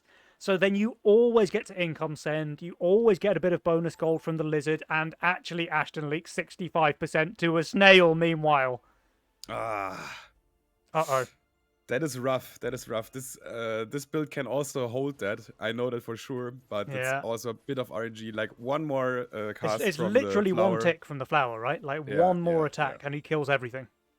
But the snail against the flower is almost always worth it because you cannot really leak it on wave 3. So you give it an attempt on wave 2, and sometimes you get what you want. And Yeah. here in this case, it worked out. And apparently Widdowson is not a Noah because he actually sends a dragon turtle here on 3. So the dragon turtle is an easy hold for the Tree of Knowledge. A lizard would have leaked him. I think it's on purpose. I think he knows very well that the lizard's gonna leak, but I don't think he wants a leak because they are both weak on wave 4. So he maybe doesn't want a long wave 3. Yeah, fair. What I'm really interested in, though, is this post-income DT from Aviator. It is going to make Ashton leak, but you were just talking about not wanting a long wave 3. Well, they're giving themselves a long wave 3 with this DT There it send. is. There it is. And Now it's- they would have rather sent a lizard probably because Yeah. then at least it's a bit of king damage. Like this, it's not really anything. All right, the sends are still not massive though. Burnt, of course, it is a bit of a slower opener there with his Tree of Knowledge because he stayed 3 workers until wave 2. So he only gets a Fiend out here on 4 despite starving like a tryhard. Ashton, of course, he was more aggressive. He's getting to send 120 Mythium here against Widdowson. But Widdowson's going to be over 400 value. Yeah, 410 value there for the Wibberman. Yeah, they're still both on 5 workers, so they play it pretty safe. No aggressive push, so it's gonna be dependent on what this dino is doing. If it's getting focused, when it's getting focused. It is getting focused now. And this thing, is it going to get a second summon? That's really important. It does. Just gets it. But he only just kills the dino now. I mean, he's getting really good split focus. The Neko's staying alive forever. Still 50% there for Wibberson. Burnt Dasbrote did not full send. He only sent the Fiend pre-income, so he still has 60 Mythium in the bank. Oh, I didn't spot that. But maybe he should have sent that to get the king damage out. Maybe, but I mean, yeah, it can work, right? Like, all he needs to do is kill this Gate Guard before it gets off infinite summons, and then they would be able to get some decent king damage, maybe.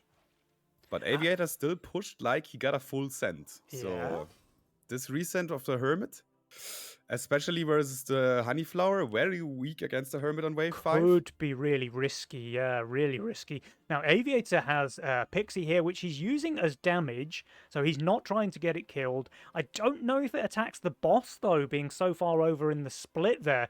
I think if this attacks small scorpions instead of the boss, this might be problematic for Aviator. Yeah, could be problematic. Let's see this lane for sure. So 100 Mythium for Aviator to deal with.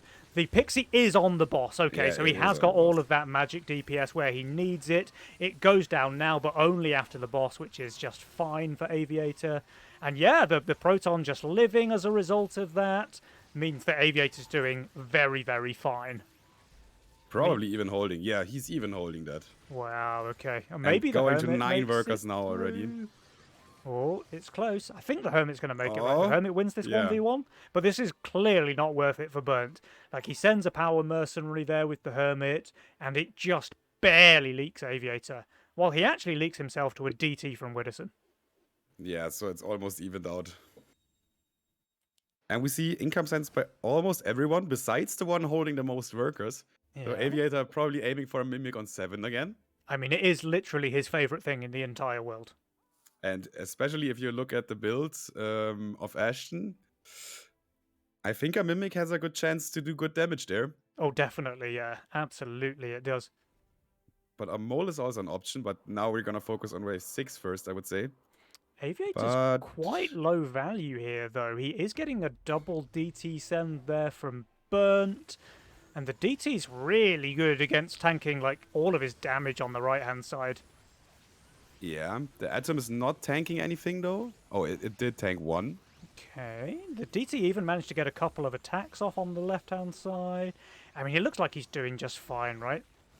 Oh, if it's a leak, then it's only a very small one. Oh! It will go down. Okay, yeah, as a leak, but like you say, a very small one. And this just guarantees his Mimic on 7 if that's what he wants to do. Yeah. He's saving it. And do we see the Mimic, or is it a Mole? Oh, choices. It is saving? Saving. Okay, Oh, Aviator wants to save Mythium. we didn't have this on our note. Yeah, I mean, Aviator. It makes sense, It especially with this guy here. It's really not good at all in Wave 8. One of true. its weakest waves. Now, I just don't like. My brain is kind of struggling to compute this though because Aviator check, 160 Mythium pre-income check, Wave 7 check. I don't understand. Like, how did he not send a mimic here? Something must have went wrong there. I probably Widdowson said, and I'm sorry, but there's one game where you cannot do it. Let's go 8. Let's go 8 here. But I'm not even sure, like, Ashton is a beast on Wave 8, right? He's pretty strong, yeah. Like, he's got good tanks there with the Badger. He can have 2 Sky Queens if that's what he wants to go for. But a 280 cent is still rough. That's a lot of Mythium, yeah. And he's going for the mimic now. There is it. He just sent it on the wrong wave. Okay. Maybe he's expecting Ashton to upgrade an Orchid here. But I also see Aviator leaking for sure. Aviator doesn't have great value, and there is a mole coming on his lane. Yeah, that's true, actually. The mole is pretty solid there from Burnt. He will not send a DT with it, though, which would have been really good, because he's got quite a lot of magic damage on the right-hand side. So a DT would have been perfect to pair with that mole, but it's only going to be another snail, unfortunately. And there is the Orchid there from Ashton. So Aviator just absolutely reading his opponent there. This is going to be really, really beneficial to him here to have that Mimic tanking all of the shurikens from the Orchid. Yeah. And the tanks are almost down already. Mm-hmm. So we're going to see a leak here. But again, it should not be that big. Is he even leaking? He's just got so much value, Ashton. 1,080 value. His Sky Queen's got a ton of mana. Aviator leaks 58%, like you say. Ashton, though, he's holding the 280 cent there. Oh, dear. This is really, really great. He is ahead before this in the power score. Waldo? Waldo? Oh. Hallo? Teammate hat mir nicht. No cover here. But yeah, he also had a rough units for this wave. Yeah, he did. So everyone was weak on wave 8, but Burnt and Ashton, they just hold close, both very close. If you look what they have left in the middle. We do have full sends now coming out from both Widdowson and Aviator, which I could see work, honestly. Like, Ashton's not very strong on 9, and of course he just full pushed and hunted his rat here. Burnt Das Broke, though, he is pretty good. You know, he's got the tank value of the bonk. Yeah. He's got the exploding tree, which just does infinite damage. So we'll have to see. If this doesn't work, though, then I see bad chances for Widdowson and Aviator.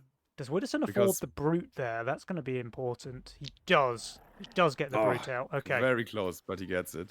That's really good, actually, because he needed that impact damage against the bonk and the Tree of Knowledge. Yeah, Hermit and Brute is very strong versus the Bunk. Bunk pretty much almost counters the full unit. But now we're gonna see, is the explosion of the Tree of Life enough? Tree of Knowledge enough? I think not, right? It's gonna leave everything super low.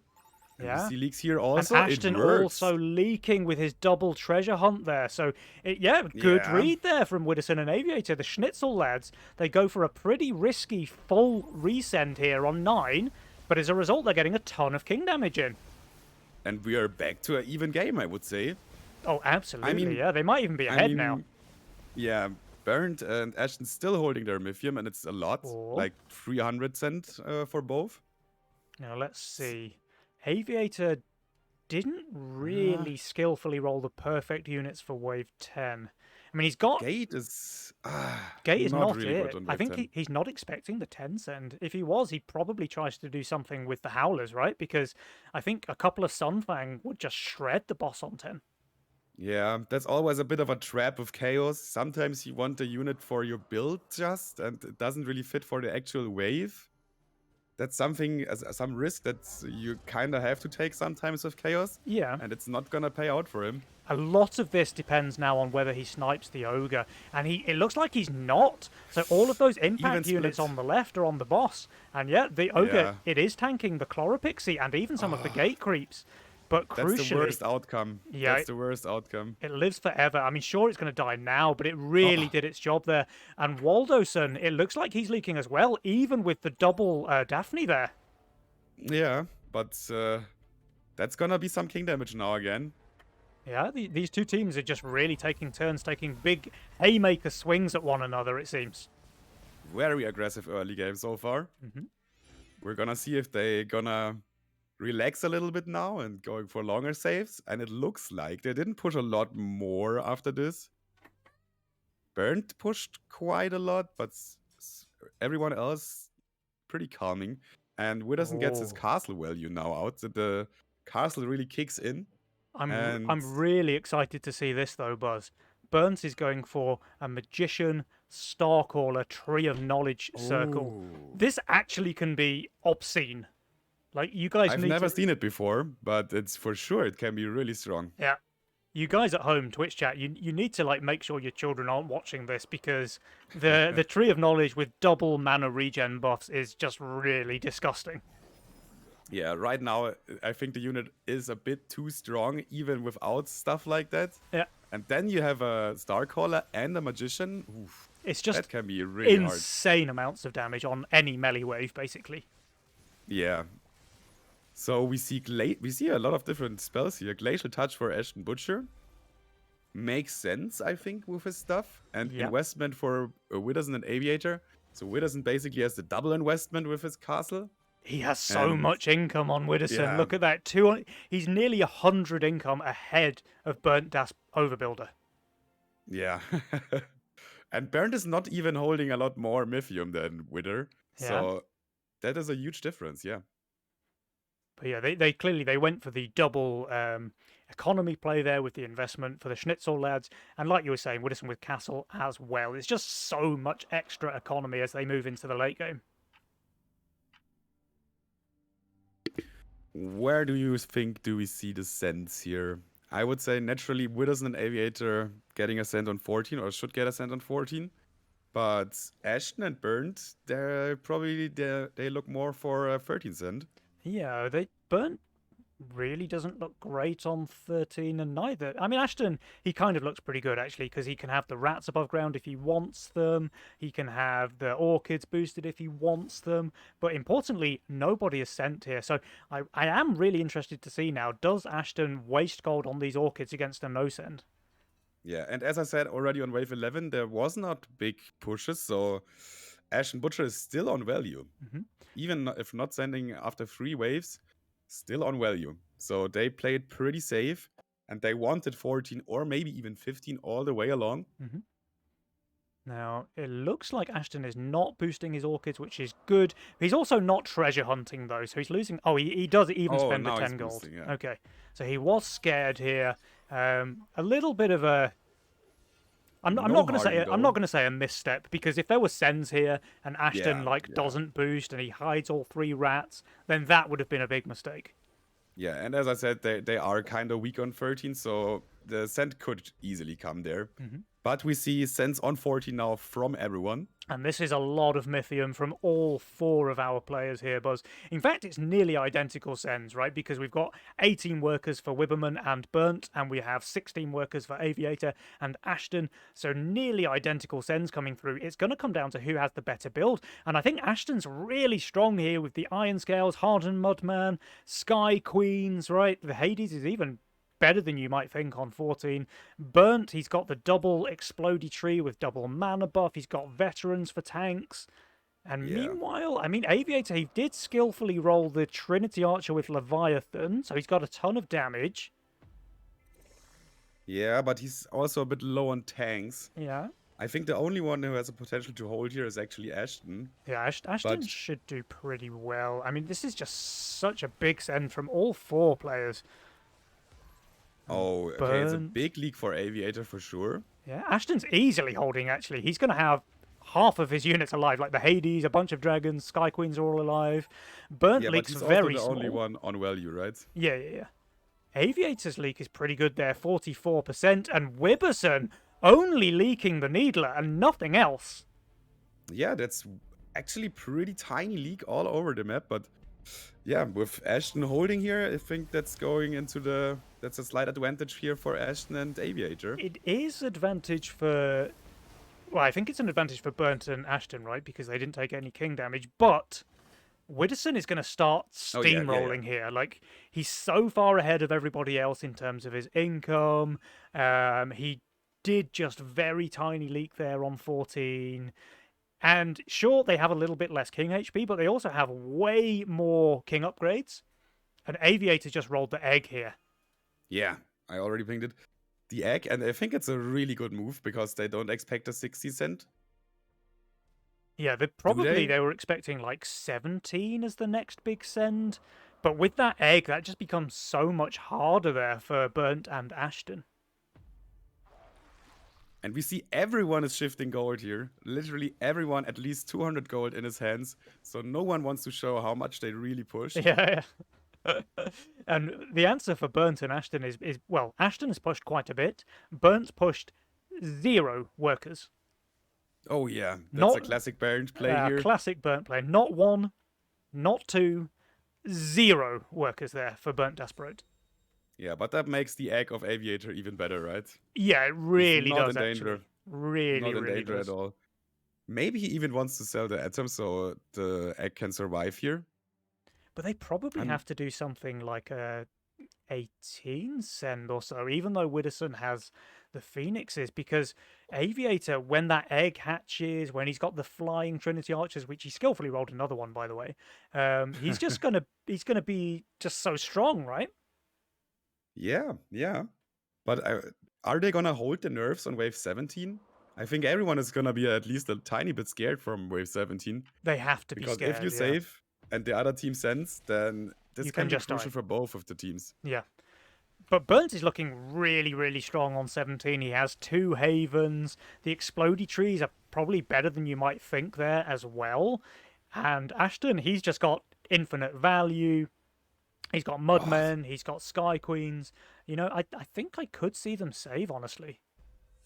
Yes, everyone's saving. Everyone's saving. Everyone is saving, so we're gonna see a wave 18 and race. actually, Aviator's egg died just by itself to no send. Yeah, that's why I said it, like he had to sell the proton, but maybe he was not sure if they get a send, then he kind of wants the. He wants to use it as tank value. Yeah, I guess. Yeah. I mean, it's not the biggest misplay in the world, right? Like, it's a 1-stack Hydra, but it can make a difference. Yeah, especially in a game that is that close. I mean, even Jules saying it's almost 50-50. Both teams are in one-shot range. The sends are gonna be huge. Like, I'm pretty sure the game is gonna end next wave, but who's gonna take it? And Burnt is wasting 40 we see Hardens gold here. Oh no, they called it wrong. So Burnt and Ashton, they wanted to bait sends here on 17. They committed for it. They both built for 17. Yeah, that's 40 gold there from Burnt. Aviator and Widdowson are rubbing their little hands together, I think, when they see these Hardens and these boosts. They know that they have an advantage now on 18. Yeah, yeah. And Widdowson still has the Phoenix in his role, so he's gonna place another one here, I guess. Yeah. He can only afford 1 more, but then maybe he can afford another Lifebinder as well.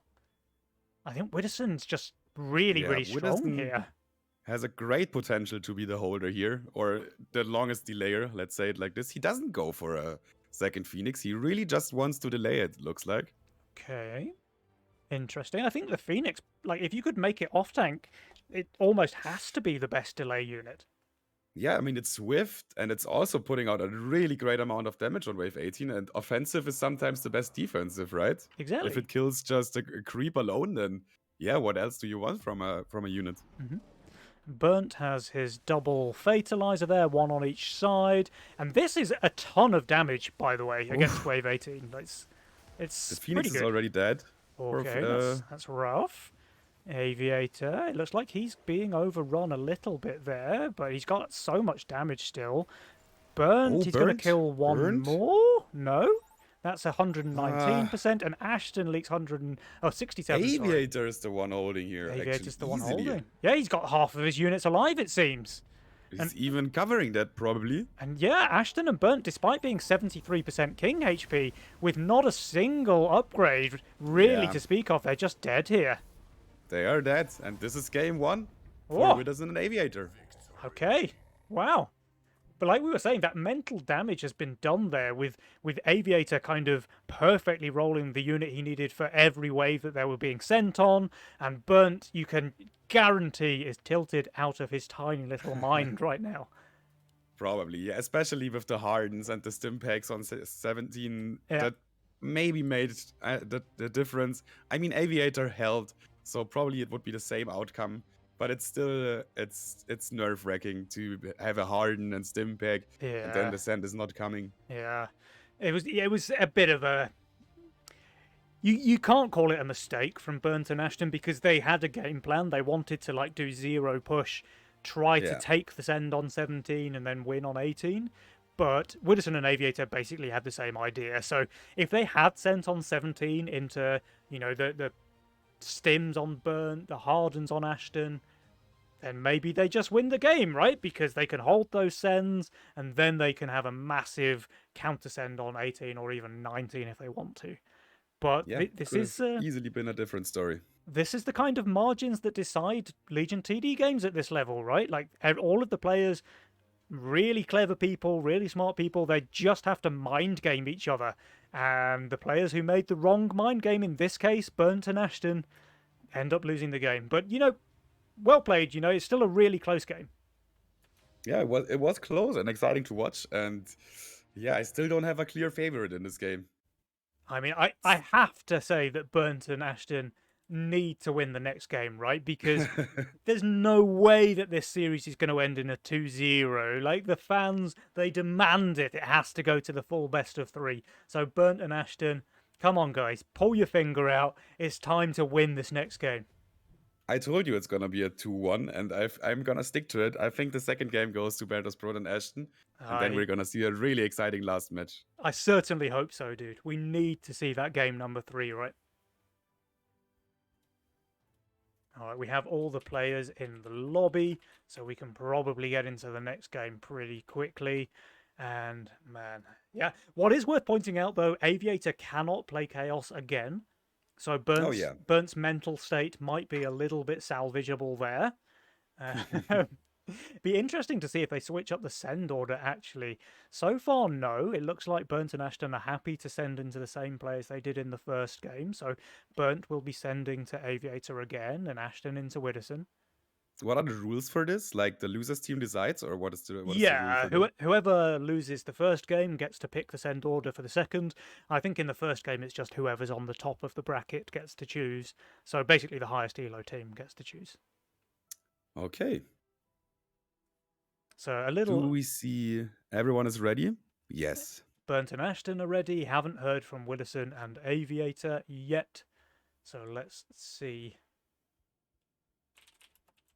Maybe they're having a little talk about what to do, what they want to do in the next game. Yeah, some little strategy decisions there. But I think Aviator and Widdowson most likely play the same stuff, or like they're not known for going for crazy stuff that they don't really play. It's Yeah, not also reliable. Like if you see Pawn Shop, then most of the time you see chaos from players and stuff like this. But mhm. I think like Widdowson and Aviator, they know before the game what they want to play.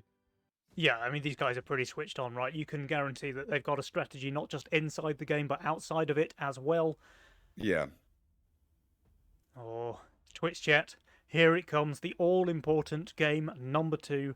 Can Burnt Dasprout and Ashton Butcher even up the series with a 1-1 here, or will Widdowson and Aviator take it 2-0? Game number Oh, 2, let's find out. oh, A double fiesta! I Okay. like to see this. I like to see this. This is impressive stuff here in game number 2. Maybe we even see a mirror, like Fiesta Greed. Yeah. Widdowson didn't choose yet. Do you think this favors one side in particular? If there's a Fiesta player sending into another Fiesta player, is that better for is it better to send or to receive as the Fiesta player? Ooh, it's hard to say. It's also a bit depending on if you are like a very aggressive Fiesta player or just not that aggressive Fiesta player. But I think it favors the one sending to, right? Like in this case, Burntas Broad, I think it's a bit favored because he can push really hard and punish Aviators' hard pushes a lot. Oh, Buzz, something I've just spotted. Despite the 50% reduced roll chance, Aviator Oh, has the seedling, the Chloropixie Fiesta. Let's see if the he can one you make use hate of to that. see. The Yeah. one you really hate to see. If you're playing against Fiesta and he has Pixies, it's just such a great start. It works Mm. so well together.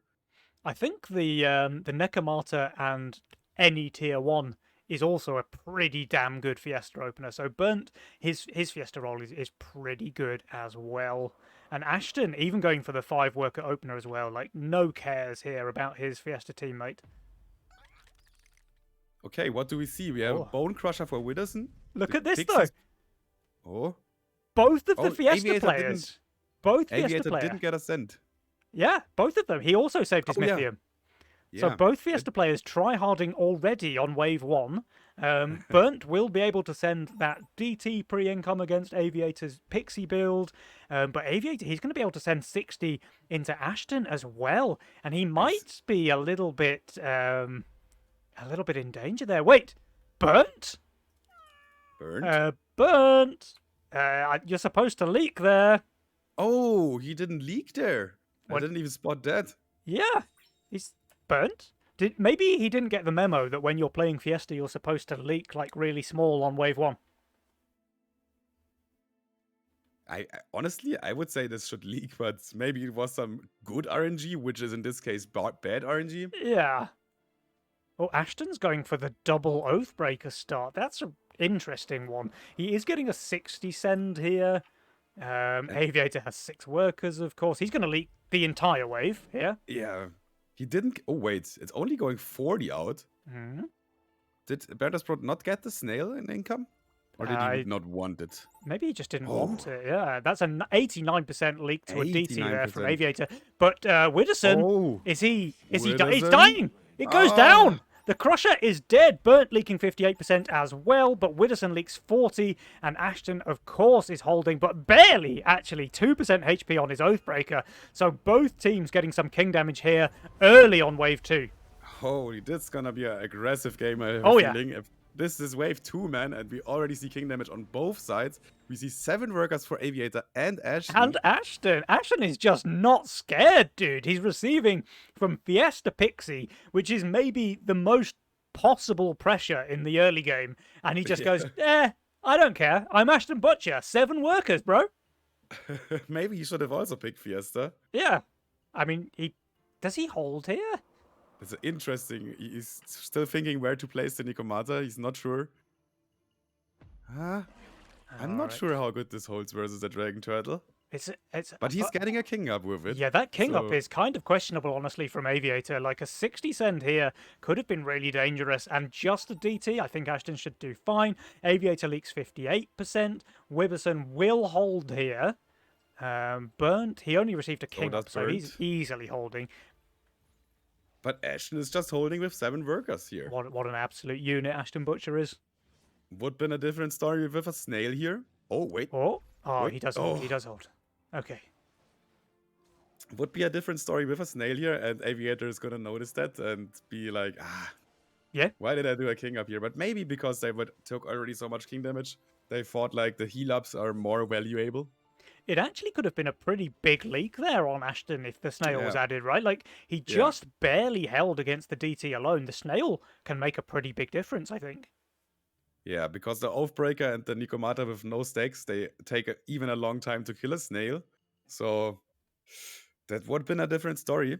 Mhm. But we see a Fiend Send now going on Widdowson's lane, and I don't think this leaks, right? Fire Elemental pretty strong right now. Fire Elemental's really strong. It is weaker on 4 now, though.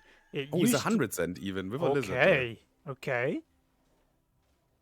And a big tank is kind of the tech against a fire elemental because obviously the rest of its shots are all just RNG where they go. But I mean, he has 390 value, so it looks like he's doing just fine. But He's doing just Aviator fine. is holding, and Aviator's not just holding. In fact, 2 of his pixies stayed alive. So pretty good choice here from Burnt Dasbrote not to send on wave 4, not letting Aviator get away with it. But I mean, look at this, Buzz. He's 10 on workers. 10 workers. He's like, okay, you save on me. I don't care. I'm gonna leak anyway. And I'll tell you what, I love to resend versus Chloropixie Fiesta on 5 because people are usually like, I want my Fiesta and no one is sending me on 5.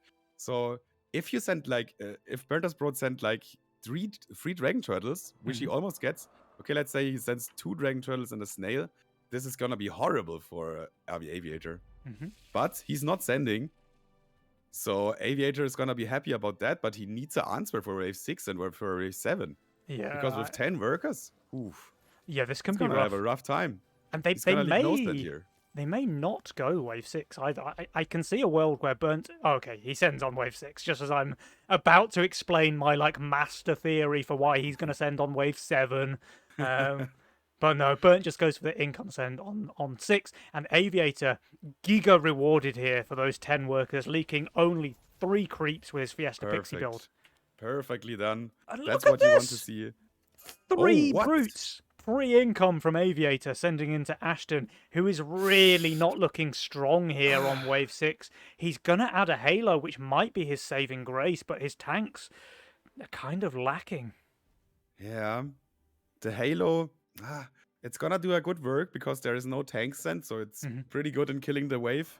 But with 3 brutes, we're for sure gonna see leaks here. Yeah.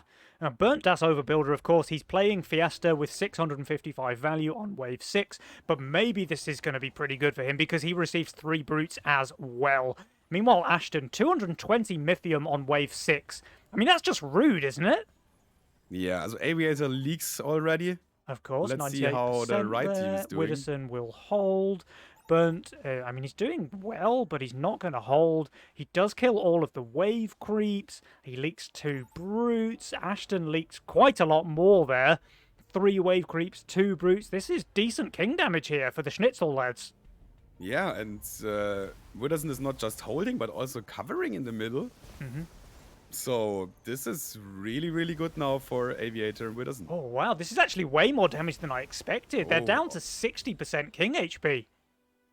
Yeah, that's hurting. That hurts. That hurts. Okay. You know, I was talking about Burnt's mold levels recovering after having to send into Chaos.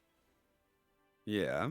I think I'm going to have to revise that theory. I think his mold levels may have actually reached all new heights here after 1 sending into Chaos in game number 1 and 2 sending into Fiesta Pixies in game number 2. If there's one mastermind that he also doesn't like besides Chaos, then it's probably Fiesta. Yeah. And he faced it one after another. All right, Aviator. I mean, does he even pro leak here as well against No Send because the Pixies are just so weak here, or is it enough to hold there with 670 value? Looks like a hold. Yeah, it should. It should. But do we see the sends on wave 8 or wave 9? That's the question now. Already income here Looks by like Ashton. 8, but it's only income. Oh, wow! Aviator! 24%. What a tiny little leak there. He's getting 15 Mythium from his Pixies. He's getting all of the bonus gold there from Fiesta. This is just so good for him here. Yeah, this is such a great Fiesta game for him. He knows when the sends are coming. He knows how much he has to build to league no send. This is really a great showing of a great Fiesta player here. And just look at the power score. Like, he's way ahead there, Aviator on top. He's got 22 income, even more than Ashton there on the other team. He's just going to have the time of his life here for Aviator. The Aviator is sending a lot of Dragon Turtles here. I think that's gonna work out, but Ashton has a 1k value, so that's a lot of value in their hands. It's a 240 send, though, which is quite a lot, but I think Ashton can do very well here. The Dragon Turtles are really strong versus the Tempest, also strong versus the Halo. Yeah, I think But he's doing I think you're right. right? This looks like a hold. Yeah. Do you And- see anyone else leaking? Burns is doing Aviator? fine. Aviator's leaking, but again, it's another It's Pro League again- Fiesta. yeah. It's 3 creeps plus some lizards. Like, obviously, Widdowson's going to full hold this. And they need to get king damage in. Every time that they just Pro League against Aviator, he just gets further and further ahead, right? Yeah, this is really playing into their hands. Aviator on 16 workers, Ashton on 16 workers. Widdowson and Aviator do resend here, and actually Burnt and Ashton going to 17, no, 18 even for Ashton. So with these income sends, assuming that, I mean, Burnt's definitely holding, Ashton is, I mean, he's holding as well, right? It's only a Cannoneer, maybe he pro leaks. This could be the turning point that they need, because now they have the pressure lead, right? If Burnt and Ashton both hold here, which we kind of expect them to do, they can pick and choose when they want to send now. Yeah. And we don't see any offensive spell for 11, so it might be 10. I think it probably will be 10. And they're both not looking great, honestly. Like, Aviator, so much of his units is magic damage. Widdowson, he also doesn't really have good units for 10, right? And they've both re-rolled already. So the best thing that they can hope for is maybe Aviator to spam a couple of Disciples. Oh, is this a Pro League? This would really... this would be amazing. But I think the Halo wins. Yeah, it does. They're just sending income. At least Ashton does. At least Ashton does. Okay. I'm not sure about this one, boss, because I think they could have done some really serious king damage here. What would you have sent there? I think he had 220 before income. Yeah, I mean, something Older, like a Ghost Knight would have been amazing, but he didn't quite have it. So maybe that was the problem. Maybe he wanted the Ghost Knight all along, and then it was just missing one Mythium, and he panicked. But I think like a Mimic Brute or something could have been pretty good as well. Oh, we see the Phoenix here by all right. Widdowson. I mean, but it's not gonna tank. It's not gonna tank the boss. Maybe it's just a 5-head play there by Ashton then to send the income. I mean, he just wants to keep up, right? Like, he knows that Aviator's having the game of his life here with those Fiesta Pixies, so he just wants to make sure that he can catch up with income.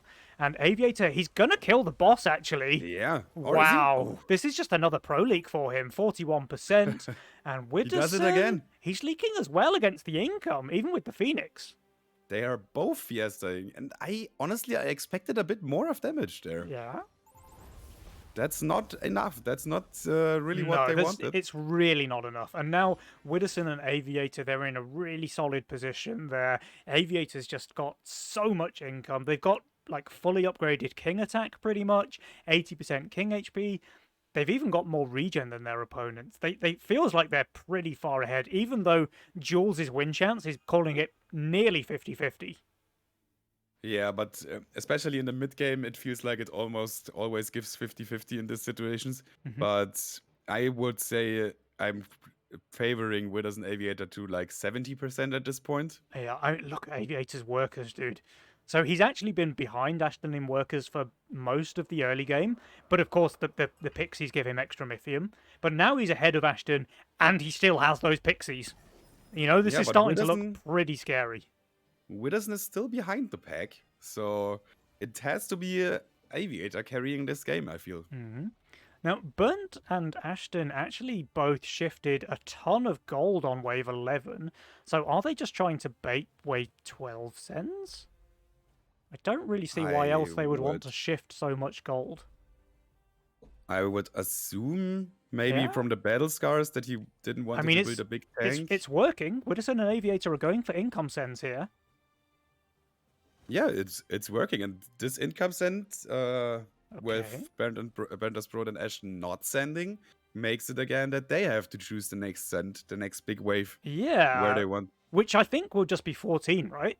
Like they're baiting the send here, and it does work. They do manage to bait the send, and now they can just like push really hard and go for a 14 send, where both Widdowson and Aviator are looking pretty vulnerable. Yeah, I can almost see them full pushing after this, and then having a big strike on 14. So we have Pulverizer on the Doppelganger, really strong. Pulverizer also on the Hades, also fine. And yeah, they can just double full push now, right? They will double full push. This can be really interesting now, Buzz. Yeah, this could be a crucial wave 14. Do we even see? No, we never see a Fiesta here. The Doppelganger is just too strong with all the buffs and the Pulverizer. I mean, Burnt. And another Cannoneer here by Widdowson. I kind of only just remembered that Burnt's playing Fiesta when you said it. He's only leaked twice in the entire game, which yeah. I mean, that's one way to play Fiesta, sure. I also would have liked to see a bit more small leaks by Burnt, but in this game, the better Fiesta was definitely by Aviator. Yeah. And we already see King Ups going out, so they probably know it's gonna be 14. Otherwise, they would do the AoE, Mhm. but they already do the healing, so the boss has some time to heal up until wave 14, and they're gonna do the rest on wave 14. Pretty sure Yeah. they know what is coming. Burnt can just literally full push now. Like he doesn't necessarily have to build on 14.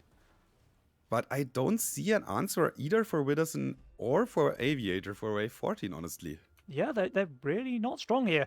The one thing is that they have like a fully upgraded king with a lot of HP. So I don't think they're going to die, but the leaks should be pretty big here. No, they don't die for sure. And yeah, we're just gonna see that. We have 2 ogres and a pack leader from Bernd's Brot against Aviator. Hmm. I think that's really strong. He sees the Wanderers, also the dragons of the Hades. That's all gonna die really quick. And we have from Ashton, pack leader also, ogre, needler. The send of Ashton is really huge. Holy, this is a big send coming from Ashton there onto Widdowson's lane. Widdowson's Bone Crusher has 2 stacks of battle scars. Ah, you don't like to see that. Widdowson? I think. How did this even happen, man? I don't know. Probably because of the life binder, keeping it alive. His Phoenix must not have tanked properly on many of the waves, but yeah, that's a weird one. Now, a Yeah, the Phoenix 1,000 has Mythium 0. there for Widdowson.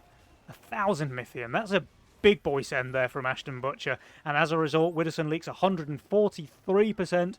Aviator is doing better with his 3,275 value, but still 95% leak there on the Aviator. Now, these guys, again, they will survive, but this is a lot of king damage here on wave 14. And look at the workers of Bernd and Ashton. They keep pushing. They keep Yeah. pushing. So they want the undercut. Maybe they want even a recent on 15, or they want to go 16. I would say Look 16. at these workers. I would say 16. I think Aviator and Widdowson both are not great on wave 16. So Burnt and Ashton, they're just pushing really hard. I think they're going to go for that resend. But Aviator has a lot of value. He didn't really push a lot. Like, he's almost for what is he doing? What is he doing? Well, like, he was already on wave 15 value for wave 14, right? So he definitely doesn't need Yeah. to build here. And it looks like Aviator's actually pushing. So they're going to go for a 16 send as well. It's a bit late, but yeah, they probably noticed that that's the play of the enemies. So they think about what they are probably gonna do, and they come to the conclusion that they are probably gonna go 16. Yeah. And the counterplay to this is to also league Ashton. Now, both teams have to be keeping an eye on their opponent's builds here. They have to know that no one has really added any value here. Widdowson on wave also 15. pushing more. Yeah. Sorry for interrupting you, but he was at 22 when the wave started. Now he's at 33. The sends are going to be huge. Burnt and Ashton, though, they do not fall for the trap. They are sending here. So we're probably going to see a race. Oh yeah, I think again this will be the last last wave wave. of this game. Yeah. And who's better positioned for it? Because the sends coming out from all 4 players are massive. Ashton's really strong, though, with all of these alpha males, with the Tempest Leviathan circle. He's looking pretty solid here. Burnt has got a double doppelganger Yeah. with Lifesteal, Ocean Templar, and Pulverizer. You know, I think I favour Burnt and Ashton here, Boz. Yeah, I also think I favor them. And they also are in a tiny lead here, so they have a bit overall more value for sure. Yeah, The they- sends are also bigger. So yeah, I think they are in the favor here. All And I right. think we're gonna see a game 3. But This let's not is- talk too early. This is going to be a close one for sure. There's a red eyes here from Wibberman, but it dies very, very quickly. The Phoenix is off-tanking perfectly pretty much, but it won't be enough. That's going to die very, very quickly now in Widdowson's lane. He's going down. Aviator, he's not faring too much better. Ashton, I mean, that's a big leak for Ashton as well. Burnt, it looks like he's holding the longest. Aviator Yeah. goes down as well. And yeah, Burnt, he's holding longest, but he could have even afforded to leak a little bit sooner. Big leaks from all 4 players, but this does favour the team sauce of Burnt and Ashton. And Buzz, you are correct. Game number 3 is coming up. This is really great to see. This is what everyone wanted here. We're gonna have a decider game. Whoever wins this game gonna be in the finals tomorrow for sure. And this is really interesting. Everything can happen here, and we just saw that these players are on a same level. and these games are just exciting to watch. I, I've just had a whisper from Burnt saying he didn't even mean to pick Fiesta, by the way. It was an accident, Yeah, and he stick to it. He was like, I didn't want Fiesta, so I don't use it. my computer's struggling, so because it took me 2 years to load into the game, he tabbed out, tabbed back in, clicked Fiesta. Ah, So just as well you didn't actually play it then, eh? He leaked twice in the entire game. I'm looking at the graph. This is super interesting. Like, it was very up and down for both teams. One team takes the yeah. lead, the other team takes the lead. And then, obviously, we see the big lead at the end of the game there with a pretty solid play here. We did get the Giga Teehee with Burnt baiting that send on wave 12, working out really well there for Burnt and Ashton, right? Because now Widdowson and Aviator have zero pressure. Burnt and Ashton can do whatever they want. It turns out whatever they want is sending 1,000 Mythium on 14, nearly killing their opponents, and then closing it out with a big resend on 16. Really nicely played there for Team Sus. Yeah, the 12 income send for Widows and Aviator, that broke their neck, basically. Yeah. Open up 14, which was their weakest wave. And it kind of made the difference in the end. Because if Yeah. they don't get so much king damage, then wave 16 would be also a different story again. Man, what an exciting series. I mean, I'm kind of in the position now where I don't really care which team wins because we've already won. You know, all of the viewers at home have already won because we get to see game number 3 of this really hype, super high level series between Widdowson, Aviator, Burnt, and Ashton. Burnt is just saying that he needs a quick break, so we will maybe have to pad some time, Boz, for a couple of minutes, and then get into game number 3. But do you have a favourite now, like, between these two teams? Do you say it's going to go one way or the other, or how are you feeling about it? I mean, I already said it in the beginning. I think that's going to be a 2-1, and I'm going to stick with it. I think Widdowson and Aviator are just going to take it home. They're not going to do a mistake like this 12 cent again. Yeah. And if they play it like smoothly, then I think they're going to take it home in the end. But I think we're going to see a long game again. Like a wave 18, 19 even. I think that's not going to be easy for either of the teams, for sure. I mean, this could easily be a final there. Like, yeah, for sure, look at right? these players. It's really stacked. That they are all 4 like top 10 players consistently. Mhm. Like, you really want to see high level plays, and we got to see it. Yeah, this is really top-notch Legion, and like you say, it's kind of fun that all the games are going long as well, right? Because in the first series we had some really like fast, aggressive games ending on wave 11 and stuff like that. So it's nice to see that the end game does exist in competitive Legion, you know. So it's good that these teams can take the games longer, make it go like super down to the wire, like we've just seen here. Wave number 16 race going in favor of Burnt and Ashton, and yeah, it's pretty cool. And guys, game number 3 has just started, so the padding is over. It is time to get back into the action. It is 1-1 for Team Sus against the Schnitzel lads, and now it's all down to the wire. The winner of this next game is guaranteed a place in tomorrow's semi-finals. So without further ado, game number 3. Do we see also the match of the loser bracket winner versus the loser of this match, or is it tomorrow also? We will see that game as well. Yeah, so this is not the last game, but it's the decider of who just gets a pass straight into the semi-finals. All right. Okay, Cartel, Fiesta again? Fiesta again. I wonder if Ashton meant to pick it.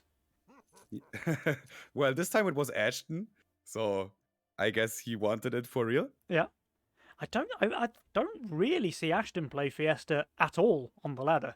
So I'm kind of interested to see how well he plays it here. He's got a very nice Fiesta roll. He's got real good options there. He can open Consort. He can open Neko plus tier 1. Although probably you go Consort because you did see Burnt manage to hold his wave 1 with Neko in the previous game, right? You don't want to see this happening again. And the Consort is very solid as a starter for Fiesta. It always leaks 1 or 2. What is it, 1 or 2? It always leaks. Well, it says 3, but then the Consort Death Rattle kills a creep, so it always leaks 2.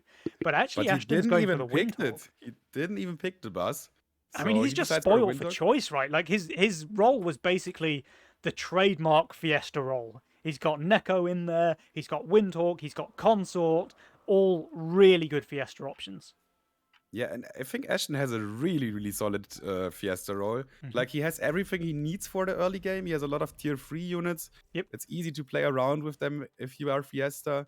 So, I think that's a great one for a Fiesta. Do you know what's really interesting here, by the way, Buzz? Widdowson, he's opening Green Devil, right? Hmm. And he is obviously going to push. I would expect to see. Yeah, he does. He goes 5 workers Yeah, here. yeah, But yeah. Ashton, he's playing Fiesta. He's gone 6 workers. He's leaking 1 Oh, creep. He can oh, send a oh. post-income DT if he wants to, and that Yeah, would ruin Widdowson's day. he But will place the bus and the split. Pretty okay, usual play. You hold a snail with this perfectly, but a dragon turtle? I don't think he's holding a dragon turtle. yeah. But Ashton being Ashton, it's like impossible for him to skip income. So he sends the snail. I assume he does send the second snail as well, right? Because the second snail should cause a pretty decent leak against Widdowson. But does he get it? 19, 20? He does get gets it. He does get it. Okay, 40 send here into Widdowson. Both snails go on to the Green Devil. We've got an onshore ping there from one of the players. This should be a fairly Didn't decent see. leak against Widdowson. Yeah, it's not as bad as you maybe think. Yeah, the But DT it's would have gonna been be so much something. worse. The DT would have been a Yeah, way bigger yeah. leak. 49% is fine. You could probably have expected something like a 70% against the DT. Yeah, and now he just pushes to 6 workers.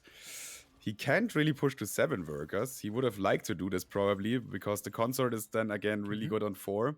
But he knows he's But- getting from the aggressive Fiesta player there. So he's not gonna greed. He's playing it relatively safe. I mean, 6 workers on 3, considering that safe. And Widdowson's very low value here, 200. He's only getting the 1 snail now from Ashton, of course, but he's very, very solid here with his Green Devil, so that's And a completely lot fine. of snails going out here. Yeah. But Oh, should triple snail for... probably be okay.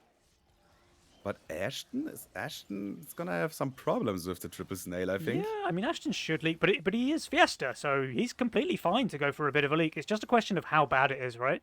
And the snails just tanking forever means it's going to be quite bad. Does he kill the snail? Yeah, he kills Does the kill snail. the snail, but nothing else. That's 61% there for 61%. Ashton. I mean, I think he's fine with that, honestly. The problem is Yeah, that Burnt yeah. just barely held his own lane, so not really covering much in the mid, and they will take a little bit of king damage here. But when all said They and done, already I have. think they're very fine with this. They already prepared for this king damage with 2 king ups on wave 1. So that king is gonna be healed to full HP anyways. Mhm. And we see now 4 snails going on the lane of Aviator. That's interesting. Do you think it's gonna work with the Elite Archer? Because the Elite Archer is Uh, just so strong on wave 4, right? It's so strong. And Aviator's on really high value there, 375. You can even add another Polywog or 2 if he wants to. He does not. It's 4 snails. They do tank for a while. He's not pulling too much over to the left-hand side, so maybe Aviator's split is going to come back to bite him here. There was actually a brute post-income send here from Widdowson as well, which is going to leak Burnt, but only the brute. Nothing yeah. else gets through. Ashton, he's actually holding though, so the Fiesta player cover, the classic. Meanwhile, Aviator and Widdowson both holding the full sends from Burnt and Ashton. Means these guys are doing just fine. And now we've got 9 workers across the board, with only Widdowson falling behind with 8. But maybe he's going for it when he has the gold, because so far he doesn't have it, but he's really strong on wave 5 at least. No, he doesn't do it. He knows that wave 6 and 7 are not his best waves. So Rada prepares for that, building a Sea Serpent. It's really solid, so he can get the Deep Coiler on wave 6, and then he's literally pretty strong on 6, 7, and 8.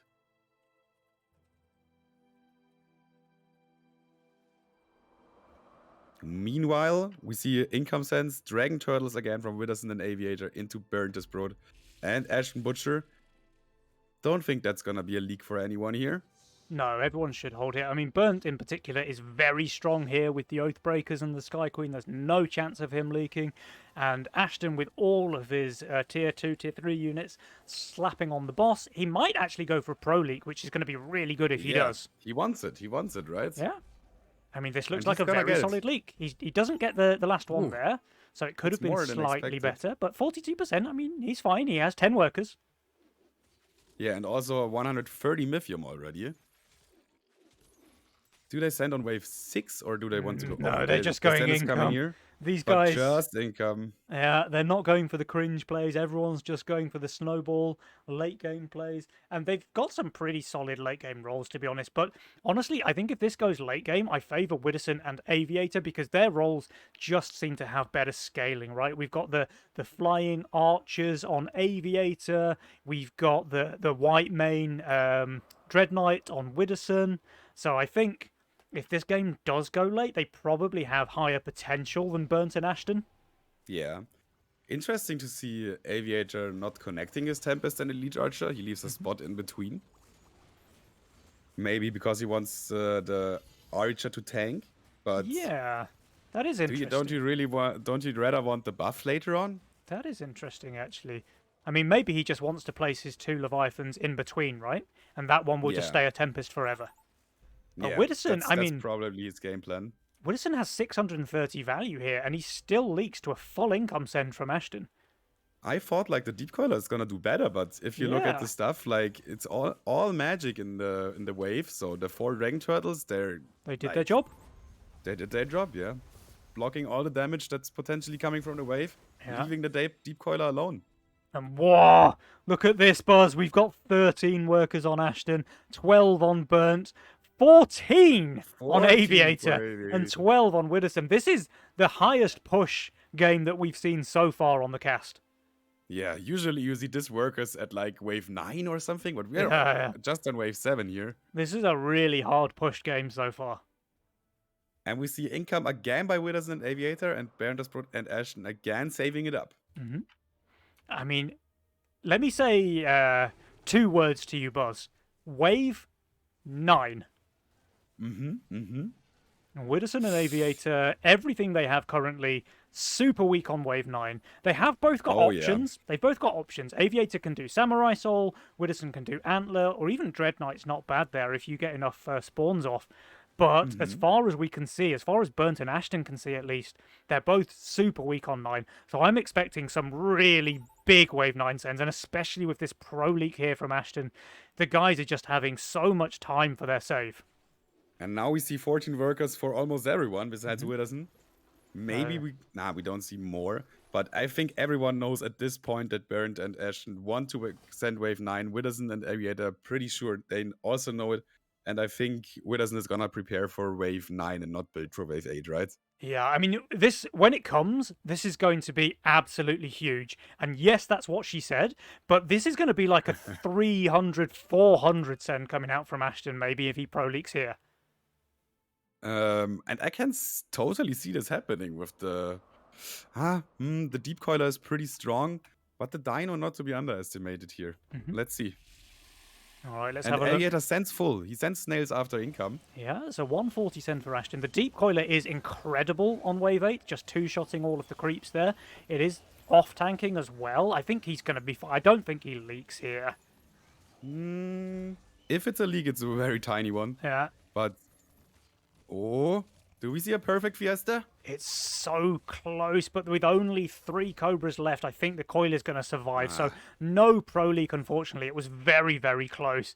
And that's a But 3... look at the sends. The sends are enormous. That's a 300 pre-income from Ashton. An Ogre there from Burnt as well. I mean, if he had Pro League there, it would have been a 400 send from Ashton on Wave 9. Yeah, and Widdowson receives a Ghost Knight versus the Shadow Dancer. I'm not sure. I think I didn't see this battle on Wave 9 before. Got curious how good this works, but the sends Yeah. are so big that I don't see them holding, actually. I think we're gonna see some king damage here. Yeah, and Aviator actually goes for the Avenger rather than those Samurais. So, I mean, it's good damage, but obviously the Swift armor is not perfect here on Wave 9. This is Yeah. 360 for Widdowson, man. It's so rude, actually. He just can never kill this Ghost Knight. That thing is living Yeah. forever. Shadow Or Dancer can is he? getting Can he? infinite spawns, though. So, okay. Well, JPI approved, Shadow Dancer, does mean that Widdowson does pretty well there. Ashton getting another perfect Fiesta, by the way. That's worth pointing out in the meanwhile. Aviator did very well as well against his 320 send, only a 60% leak there. But this is still some pretty good king damage. Yeah, and now we have a clear favorite in this game, I would say. Yeah. They were ahead before the send, and after this, they're gonna be more ahead, I think. Mm-hmm. Let's see the power score. Oh, actually, Aviator going into the lead with the power score. Yeah, But he still has Cartel, right? He does have Cartel, so does Burnt, but one thing that's really worth pointing out, Widdowson and Aviator, they accepted that leak. They did not send on Wave 9. So now we have 240 Mythium on Aviator, 180 Mythium on Widdowson, and Burnt and Ashton are feeling scared. They're resending income here. Widdowson and Aviator, this is what we always talk about. When one team gives up pressure, these guys are now in the driving seat. They can choose the pace of the game from here. And we see the king spells are PTA, so we have an offensive spell, but we don't really have a defensive spell. Like, there's Titan, yeah, but I think PTA is just more offensive than a Titan is defensive. Yeah. So, and also Aviator, 22 workers already. Yeah, so that's a lot of workers. And also, Ashton and Burnt doesn't look too good on 11. If there's a big send coming, they can totally leak there. Oh, Aviator's pro-leaking the full send of Burnt here, while Widdowson was able to hold. They're gonna like to see that. More time for their Mythium, more time for their workers. This is dangerous now for Burnt and Ashton. So we see that Siege Ram coming out from Aviator. He does, of course, pick the PTA as well. I think he'll get up to another 200 or more. If he wants to send like a Witch or something to go with that Siege Ram, he can. Ashton, he does take Titan, of course. That's going to go on the Lioness. He gets 240 even. Mm-hmm. Aviator, so he could he also could go for a Four Eyes, yeah. Yeah, it's probably, I think that's what he's going to do. Yeah, Four Eyes is really good against Ashton, actually, because that natural tank with Titan, with damage reduction, the Four Eyes is just very, very strong at chewing through that natural HP. Yeah, for sure. And now the tables turned a little bit, because I think we're gonna see leaks now for Ashton and Burnt. Yeah, pretty big ones. Actually, Ashton did, Aviator did get the 240. He actually got 260, but he decided to go for Witch and Snails, and as a result, this is a backline Siege Ram. So I think that's a bit of a mistake there from Aviator to go for Witch Snails, because, I mean, sure, the Siege Ram is going to leak, but Ashton was able to kill the entire left side of the wave. Yeah, but it's hard to say, but it's like the Siege Ram tanking half the wave. Like, it got a lot of damage, but it didn't die. So Yeah. gold-wise, that's actually pretty good, because a lot of damage got wasted into the Siege Ram. Gold-wise? Yeah, gold-wise it's good, but king damage-wise, I think it's better for the Siege Ram to actually tank, right? Actually, yeah. But still, that's more than half of their king HP gone, and now Widdowson and Aviator have the lead. At least in terms of HP, right? Yeah. Well, even after leaking like significantly, it's just not enough to like end their game. Mm-hmm. And you see Ashton is even on fire after this one. So the next sends are again gonna be very crucial now. No mistakes should be made from both teams. They need a good game plan, both of them. Well, now Widdowson and Aviator are going for the pro gamer move, right? They're saving 600 gold on Widdowson, 470 on Aviator. They're hoping to bait that wave 13 send, but they'll both be on value if Burnt and Ashton fall for it. We'll have to see now. Do Burnt and Ashton, are they gonna like fall into this trap, or will they save their Mythium? Maybe we even see a leak here. I think if okay, no. The Lost Chieftain is surviving, and with that, there we don't gonna see a leak. Yeah, okay. If Widdowson had leaked no send here, I think Burnt and Ashton would have sent for sure. But they do anyway. It worked. They fall for the trap. Widdowson and Aviator. Now they're going to build for 1,000 value on Widdowson. Similar on Aviator. I mean, they're still going to be slightly undervalued, and Widdowson is pretty bad here, honestly, with his units. Like, Shadow Dancer is really not good on 13. Value-wise, they are fine. Oh, value-wise, they're completely fine, yeah. But as you said, yeah, the units are not the best. Wave Mhm. 13 is probably their weakest, but they wanted to bait the send here. They get the send here. Let's see Well, how they manage to do it. yeah, be careful what you wish for, right? Because they wanted the bait, they got the bait. Now let's see if they can handle it. Oh yeah. Now the Sovereign is doing the Lord's work over here for Aviator. It's surviving forever against the left side. It's just never, never going down. Now the right side joins the battle, and that will change the tide. The Sovereign does die, but it's really done its job there. It's survived a very long time. Aviator is barely leaking. Widdowson, he's doing a little bit worse, it Ah, seems. Bit of unlucky this one focus here is there. close. Yeah, 92% for Widdowson, 61% for Aviator. I don't think they die, though. A lot of these golems are low HP. Yeah, it's almost game, but I think it's gonna be like 10%, maybe even 20%. It's like Yeah. all low, as you said. So, And did they have did the bait work out or not? What do you think? I think it worked. They have so much Mythium now, Buzz. Yeah, We've got near yeah. 760 for Aviator, 660 for Widdowson. But Burnt and Ashton, they didn't fall into the trap of resending, right? Because that would pretty much guarantee their loss if they went for Income King here. But instead, I mean, when do they want to go? When do you think the send is coming from Widdowson and Aviator? Is it going to be a wave 15? It's hard to say. There is already an Ocean Templar for Burned, but Ashton, like they see that the only tank that Ashton has for 15 is Nikomata. Nico. And he has no damage as well, right? Yeah, Ashton, as I said, his role was really good for early game for Fiesta, hmm but for late game, it just falls off. And I think we're gonna see the sense on wave I 15 here. think it has to be a wave 15 send, but Widdowson is so strong on 15. So will Burnt and Ashton try for a race here? They will. We see full send from Ashton. I was wondering if they might just try to survive with Income and King on 15, but no, they go for the race, and I think it's probably the right play because they're getting so much Mythium here that surviving with Income King is very unlikely, I think. Yeah, it's very unlikely. And also, like, considering Aviator Widdowson have 20% King HP, so if it comes to a race, Mhm. yeah, they are slightly favored, Ashton and Burnt. So, They are, but Widdowson is just so good here. Buzz, like this is his best wave by miles. He's got the white mane, Green Devil, being buffed by 4 Lost Chieftains. yeah. Like he But can survive for a very, very long time. he survives for a long time, but the Kraken is gonna block a lot of damage also. It is.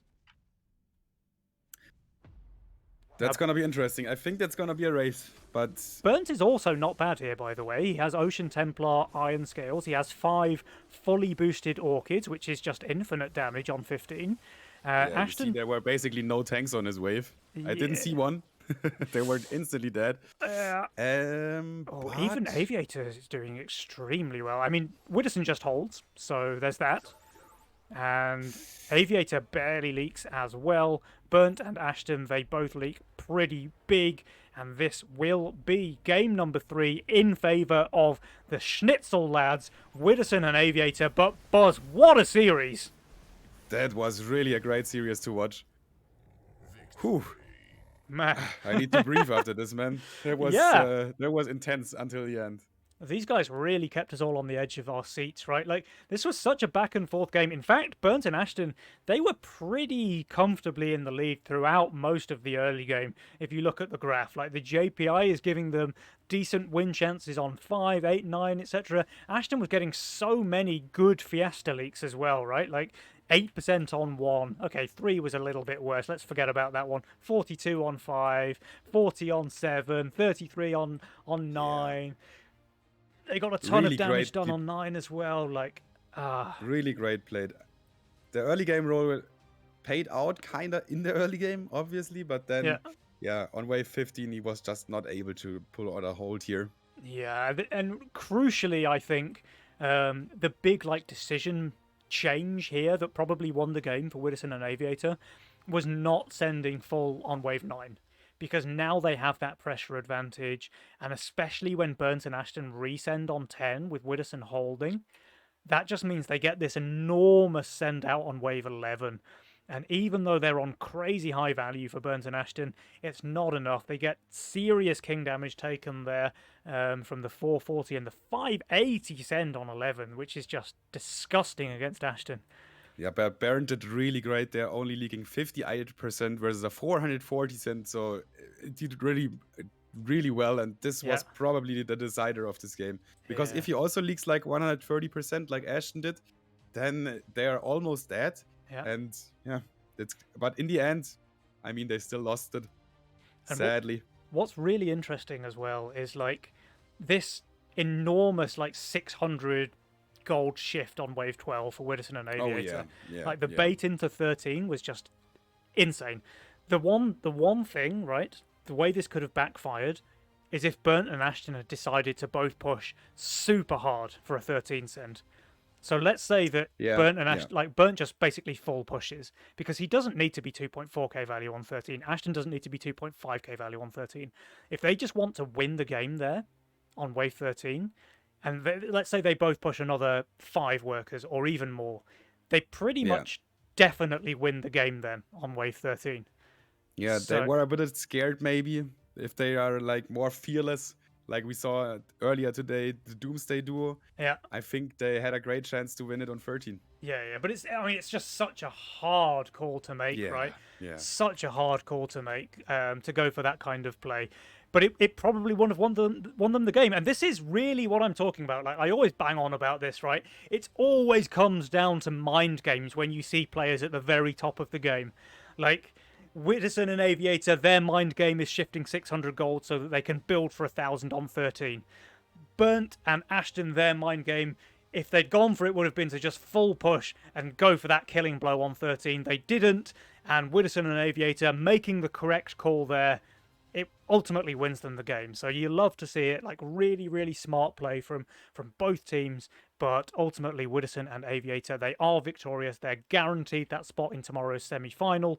But it's not over yet for Burnt and Ashton. They still have to play in the last chance match, which is going to be coming up in about 5 or 10 minutes time. And let me have a quick look at. I think the other guys are still playing, right? Oh They're yeah, the still other guys playing? are still playing. Okay. Are they? But So wait, who is in the other game? Is it Quark Attack versus I Have to Poop, right? No, it's Doomsday Duo versus Valas and Turnix Theus, right? Let me just have a look. No, the Doomsday Duo, they have won their game. It was a 2-1, so Valas and Turnix Theus, they won the first game, and then the Doomsday Duo won back-to-back. So our third game is going to be a match that we haven't seen so far on the cast, which is Team Sus, that's Burnt and Ashton, versus the Doomsday Duo, that's Otika and Dryuzaki. So we definitely need to take a little bit of a break, both for the players and also for Buzz and myself, who've been talking non-stop for the last hour and a half. So yeah, I think 2.5. So we do need to take a little. What do you think? 5 minutes, 10 minutes? Yeah, I think that's fine. Cool. I'll let the players know, and we will be back here in around about 5 minutes, guys. So don't go anywhere. Some more top-notch Legion coming right up. Stay tuned. In a bit, dude. Yeah. Julian, though, burnt das Brot. Yeah. Oh, Widdowson. Uh-oh. King Dams, he's leaking comfortably 90%. Widdowson's the Sovereign does pop off, but it's not enough. It's 95%. I think the game's just over. And Isolde with the clutch hold hit. Full shift on wave 13. It is paying off extremely well for him. He's not going to hold, but man, he's doing really well here.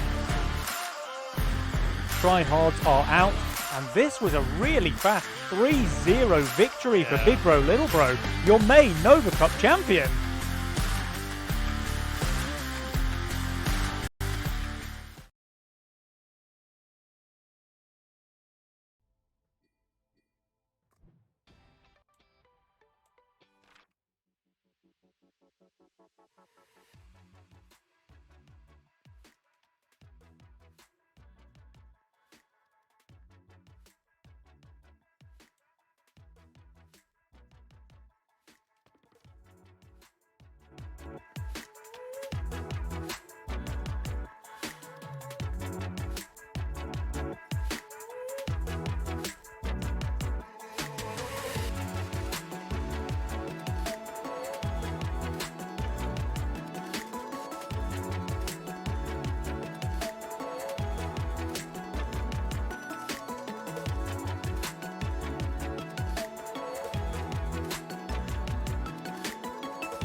All right, guys. It looks like we have the players ready for our last series of the day. This is the last chance bracket. And this means that the winner of this series will make it through till tomorrow's semi-finals, while the loser will unfortunately go home with nothing. So for this They're matchup, probably already at home, but they are gonna leave the tournament for sure. true. I mean, it saves on playing fees, right? So Yeah. So this is two teams we haven't seen play yet today, at least not against each other It is Sus Yeah. team on the left, that is Burnt, Das Brot, and Aston Butcher, and they are up against the Doomsday duo, that is Dryuzaki 1229 and Otika. So everybody's favourite Japanese duo on the right-hand side, and it should be a pretty fun game, Buzz. What do you think? Yeah, what we saw today, for sure, it's gonna be a fun game. So interesting strats by Burnt and Ashton, interesting plays, but even more interesting stuff by Dryuzaki and Otika. Yeah. Like really going for big risk plays. They try to, they know they're a bit unfavored here, so they know they have to do something special, and they will do it. I'm pretty sure we're gonna see some exciting game. I mean, remember when we saw them play against Widdowson and Aviator, they literally lost by about 1 or 2 seconds, right? Like there was 11% on the king, but it was like 30 creeps and 2 4-eyes. It was genuinely 2 seconds. So if they go for something like exactly the same here against Burnt and Ashton, chances are it just works, right? Like maybe lightning strikes and they just win the game and make it through till tomorrow's semi-finals. But they're certainly going to need to play well to do that, because Burnt, Das Brot, and Ashton will not make things easy for them here. And actually, I've got 2 players in this game who are loading even slower than me. That's Ashton and Dryuzaki, which is honestly very impressive given how much my computer is struggling in this 30-degree English summer heat. But guys, enough rubbish talking, because game number 1, this is the last chance match, is underway. Let's go! Let's go. And my predictions were always on point so far today. I predicted all the games correctly. What and a I have beast. a prediction that you're gonna like. I think Dryuzaki and Otika wins the first game here. Okay, I mean, I would love to see it. I would absolutely love to see it. And we we see the violet opening already from Otika. Didn't even think about it. Okay. Or wait, did he? It shows there down in the bottom on the graph, but I don't see it on the board actually. No, I think that's just a bug. I think, well, Otika's not cash out. It wouldn't be possible anyway. He doesn't even have the Windhawk, so that's a visual bug. It would be really hard for him to start Violet, yeah. If he's 1, not cash out, and 2, doesn't have Windhawk, then it's probably quite difficult to start Violet. yeah. Also, it's not a good start, even if we had the possibility to do it. I hope that's gonna be fixed there in the graph down there. Buzz, can you see Ashton's roll? Oh. He's I got mean, some the units. only thing that is missing there is the masks, I guess. Yeah, I mean, he's just got so many options. He's got Pota with Ranger, which is really solid. He's got APS with Archer, which is really solid. He's got APS with Dread Knight, which he actually doesn't even pick. No Dread Knight and no Priestess. Both of the units we expected were not picked by Ashton. That's interesting. Yeah, that is really interesting, actually. He's gone for the super, like, early game focused role there, with APS being his most expensive unit. He did have an absolutely insane late game role there with things like Azeria, with the APS Dread Knight, but he's just gone for this early game focus instead, so I'll be really interested to see whether or not this pays off for him. Yeah, and this shows the playstyle of Ashton pretty well. He doesn't want a solid late game build, he wants to push early. He wants to be ahead of everyone, and this is just his playstyle, and that's what he's delivering here. Yeah, and it looks really good actually, because Dryuzaki and Otika both on very slow openers there, with the Halo for Dryuzaki, with the Sky Queen for Otika. So Burnt and Ashton both having that slightly more aggressive start, both of them on 5 workers versus the 4 of their opponents. They can just snowball this early game. And we instantly see the 5th worker pushed by Dryuzaki, and we probably also see it by Otika, right? Surely, yeah, he does. Yeah. But Ashton is pushing to 6 workers, so there is something. But the Trinity Archer is, the Elite Archer, I mean, is pretty strong already on wave 3. So it's a unit where you can consider pushing 6 workers, for sure. And the most he can receive is 2 snails as well from Dryuzaki, right? So I think he's absolutely correct to make this play. And I think to 2 snails he might leak, but it could be that Dryuzaki is not sending the 2nd snail. Oh wait, did Otika have to stay 4 workers? He did. Oh, he did. Oh, that really hurts actually. And he doesn't really have a unit that is making this 5 worker possible, but he's shifting 39 gold, so he's ready to push. He pushes now, but it still really hurts. That's like 30 seconds basically where he was at least one worker behind everyone else and 2 workers behind Ashton with his 6. Yeah, especially considering that Ashton pushed to 6. Yeah. Ashton just barely holding the snail here. Barely holding against the one Perfect. snail, okay? So if Dryuzaki had decided to send 2 snails, he would have leaked, and it might have been decent, actually. Yeah, but with the concert here, he's safe again. At Yeah, least very for safe. wave 4. But Yeah, the wave 4 send is not coming. Wave 5 and 6 might be a different story. He has got Pilgrim, which is one of the best units on Wave 5, but you kind of need the Pilgrim to tank the boss, right? Which is going to be quite difficult for him to do. Oh yeah, that's gonna be difficult with this build, but I'm sure Ashton knows how to do it. Meanwhile, Burnt and Ashton both going for full snail resends here against Dryuzaki and Ottika. This might work, at least for Ottika. Yeah, I mean, he's now focusing the snails works one for by both. one, so it does work for both. Okay. Wow. So they don't like to see that. That's a rough Ooh. start for them. This now is- the wave 5 send really needs to work. Yeah, this is not ideal for Dryuzaki and Ottika. They are going to go for a counter-attack with some power mercenaries, though. We see the Brute there from Ottika, the Hermit from Dryuzaki, but Burnt and Ashton, they just made so much gold from those leaks. Yeah, yeah. Is it possible to see how much they get actually? But I think they got like both like 20, 30 gold extra, which If is you- a lot on wave 5. If you hover over, your team gained plus 53 gold from enemy leaks. That's a lot of gold this early on in the game. Yeah, so they both got like 26 gold. That's decentish bonus for the wave Yeah. 5 hold. And very interesting here by Bernd, he's just going for 3 Oathbreakers. Instead of Hardened Mudman, for example. But the split focusing here is really good. The middle Oathbreaker tanking the boss. A bit on the right, a bit on the left. But the Brute? I Yeah. think Bernd Brot might leak here. And so will also Ashton. Ashton. So will Ashton. will Yeah, the Ashton. Hermit is proving to be enough. Oh, but this Oh, Oathbreaker that's is so smurfing here. perfect. He's still Oh, alive. it's smurfing. Burnt This das Oathbreaker- Brot. Just This really. Oathbreaker just Yeah, that was insane. He's just showing like yeah. just how lucky he is, right? Like if you can't be good, then you should be lucky. And Burnt is clearly favoring that kind of playstyle here today. Yeah, that was lucky. I have to give him that, but it worked out. But the Oathbreaker, look at the damage. It did 1.9k damage. for That's a insane. Oathbreaker. That's absolutely insane. So it was like raging the whole time, and you see this results in a hold.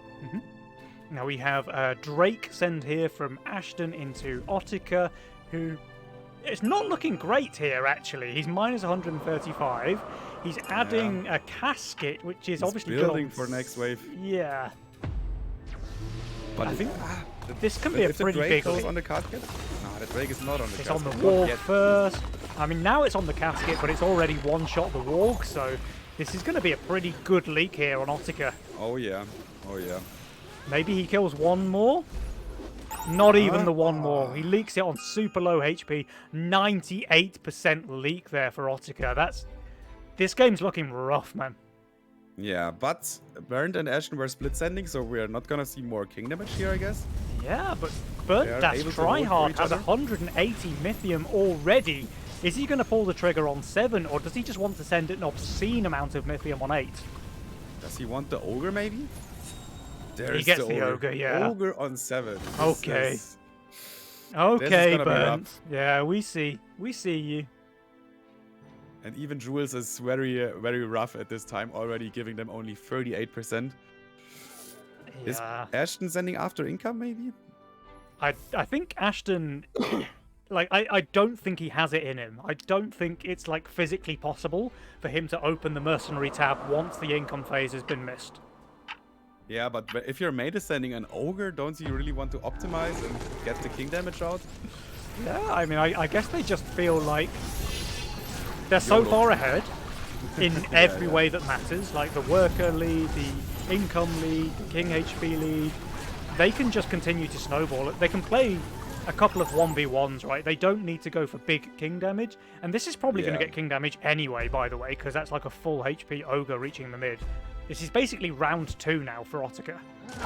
Yeah, Ottica and Ryuzaki have some very different builds and they are strong in different waves, so it makes kind of sense to not send them together. Like if you get the one guy very hard on one wave and the other guy very hard on the next wave, yeah, it's also pretty fine because you still make the game of these guys so hard. And you can see it already on the workers. Yeah. They're confidently sitting it on 11, meanwhile Ottica and Ryuzaki both behind 2 workers. Ashton is already on fire even.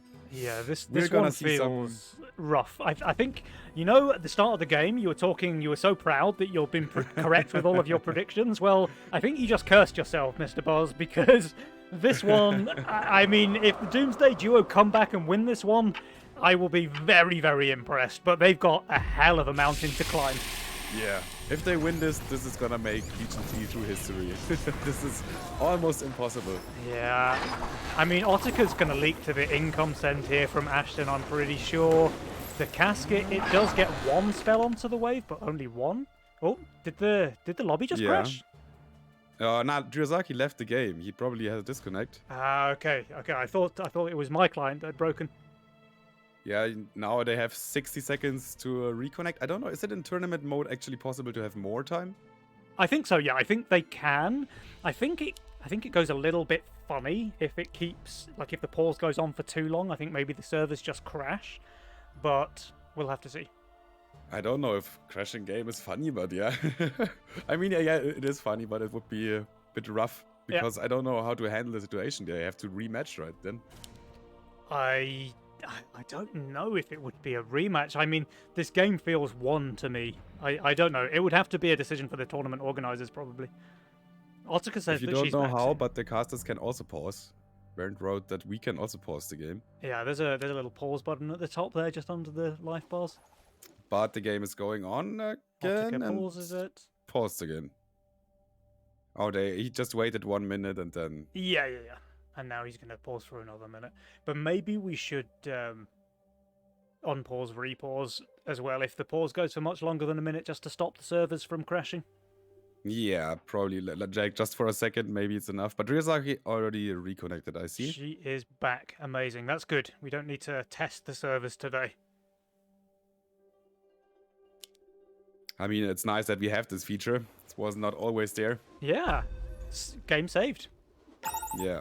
Otherwise, they have no like they have a rough game already. But And if you just have a disconnect and have the bot play for 2 rounds, it's more yeah, than over. that's pretty much a death sentence. But unfortunately, Dinosaur Ryuzaki also leaking here to 5 snails on wave 8. And they were already behind Buzz. Now they're just... I mean, they're just absolutely gasping for air at this stage. But there's big sense coming. But I see it. Bernd and Ashton already have good values, so this is crucial now. If they hold this send, then basically Ryuzaki and Ottica could surrender that. Can I just ask you a This- question about Burnt's build, by the way? And like Yeah. why it looks like your average kind of bronze player build with all of your units just in a line across the middle of the screen? It looks like a weekly challenge somehow. Yeah. It's like trying to have as much units tanking as possible at the same time. Yeah, pretty cool. Now, Burnt is +5 here, but he is receiving a pretty big send there. There's Ogre Brute going into both lanes. Ashton does have the Explodey Tree, which, as we know, is balanced, so it should be fine. He's probably going to kill at least half of the wave. Also, the Lost Chieftain, really strong unit for wave 9. Yeah, the Lost Chieftain is going down. Now the though. Ogre. Ogre's getting Ogre's getting focused. focused. Explodey Tree reaching really high mana. the Explodey Ogre Tree doesn't die, not though. enough to kill the Ogre. The Ogre's super low, but wait! 28. Oh! And Burnt holds with his +5 value. What a beast. This Ogre has 8 hit points remaining. That's so unfortunate there for Ashton, because that's 50 gold he would have gained. But there is also luck on the side of Yeah. Bernd. He holds with only 70 HP Yeah. off his doppelganger, so that's at least that doesn't give them a second shutdown. So Ashton got 14 gold for killing that. For when the king killed that ogre, he got 14 gold instead of the 50 that he would have got if he'd managed to deal 8 more damage. If the Yeah, Trinity, that's almost a worker. if the elite archer had landed 1 more arrow on the ogre, he would have gained Yeah. an extra 36 gold. which is almost a worker, yeah. It's a bit unlucky because the elite archer was attacking, but somehow none of the spears hit the ogre. Yeah. So also a bit unlucky for him. But we like to see this to keep the game at least a bit little bit exciting, entertaining, right? yeah. And he fed the shutdown, like you say, so that's a little bit of a relief there for the Doomsday duo, but they're just really, really far behind in this game.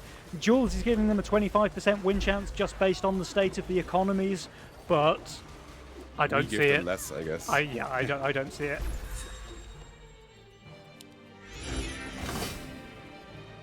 Okay, so what are we expecting? Jigasaki Otika going allowance?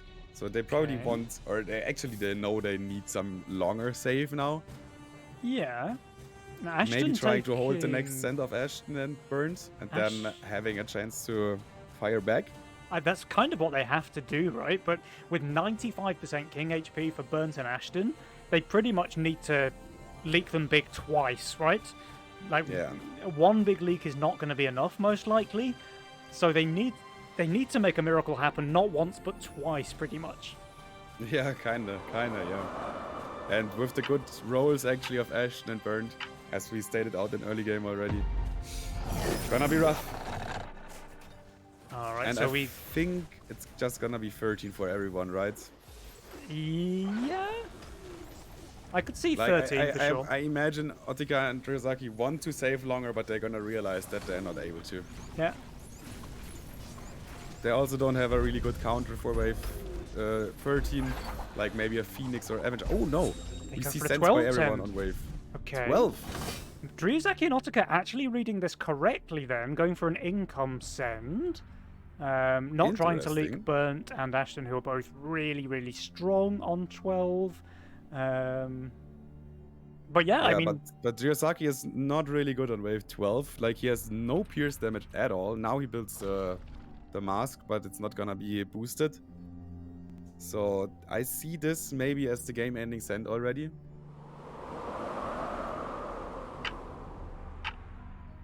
yeah, we do get the harden there for Dryazaki. She's on decent value. But the ogres are just really, really good against her. Otika's Yeah, very yeah. strong here. Like, very, very strong. All of his units are good. Yeah, Otika is really strong. One more cast. Yeah, that does go off. But even Otika is not able to hold here. And that's a big leak. 98% for the Dinosaur Ryuzaki, and Otika's doing better, but 57 is more than enough to finish off their 43% HP King, and that is game number 1 going in favour of Team Sus Burnt Dasprote, carried by Ashton Butcher. They're in the lead, Buzz, but this was a really rough game for the Doomsday duo. Really rough. Yeah, Just look at from that the- graph. From the beginning. From Look wave at that 4 graph. On, I mean, wave 4, both of them leaked 50%. Jigasaki even leaked 65%. This is Yeah. just way more than you want. Like, Yeah. if someone leaks 50%, it's fine if the other guy holds. But if both of them doing it, they're just behind the whole game. And against and 3 always- snails as well, right? Like, Yeah, it's rough. It's rough. this was a... But I already did. I did the same mistake with Sky Queen very often. Like you think like Sky Queen, I'm not gonna leak on 4 anyways. You can easily shift, and then you get 3 snails and still leak a lot. yeah, really... It's a pretty common mistake. I mean, I think if you're Doomsday Duo, you just need to wipe this game from your memory, right? Because nothing good is going to come from dwelling on a game like this where you got absolutely handled there by Burnt Dasprote and Ashton. They just need to... What game are you talking about? They just need Last to... game? Exactly. There Yeah, was yeah. no game. What game? Like, welcome back, guys! We've just had a... Welcome to game 1. We've had a long break after the second series, and now it's time for a fresh start in the 3rd round. But no, they just need to... They can't, like, beat themselves up about that game. It was rough, but they still can come back, right? They still have the option for a reverse sweep, and I would love to see them win game number 2. But they need to step it up, Buzz, because if they play the same way in game number 2 as they did in game number 1, this is going to be a pretty one-sided last chance match for Burnt and Ashton. So I'm You really know what rooting I for the want- Doomsday duo to step things up a little bit here. Yeah, you know what I would like to see? The Yeah. double cartel again. I really liked this Oh. in the first game. This was such a good strategy, actually, that they played in the first series of the day. Like, Yeah. it nearly worked for them. So I really hope that they can go back to that kind of strategy because it, like, not only did it nearly work for them, but it was really exciting to watch, right? Like, it was such a hype game to see them do this double suicide play on 10 into all-out assault. Yeah, yeah. It was a really, It was the really first nice game of strategy. the day, and it was the most exciting one. And maybe the yeah. last game of the day is also gonna be the same. Yeah. All right, we have all players in the lobby. We are ready as well.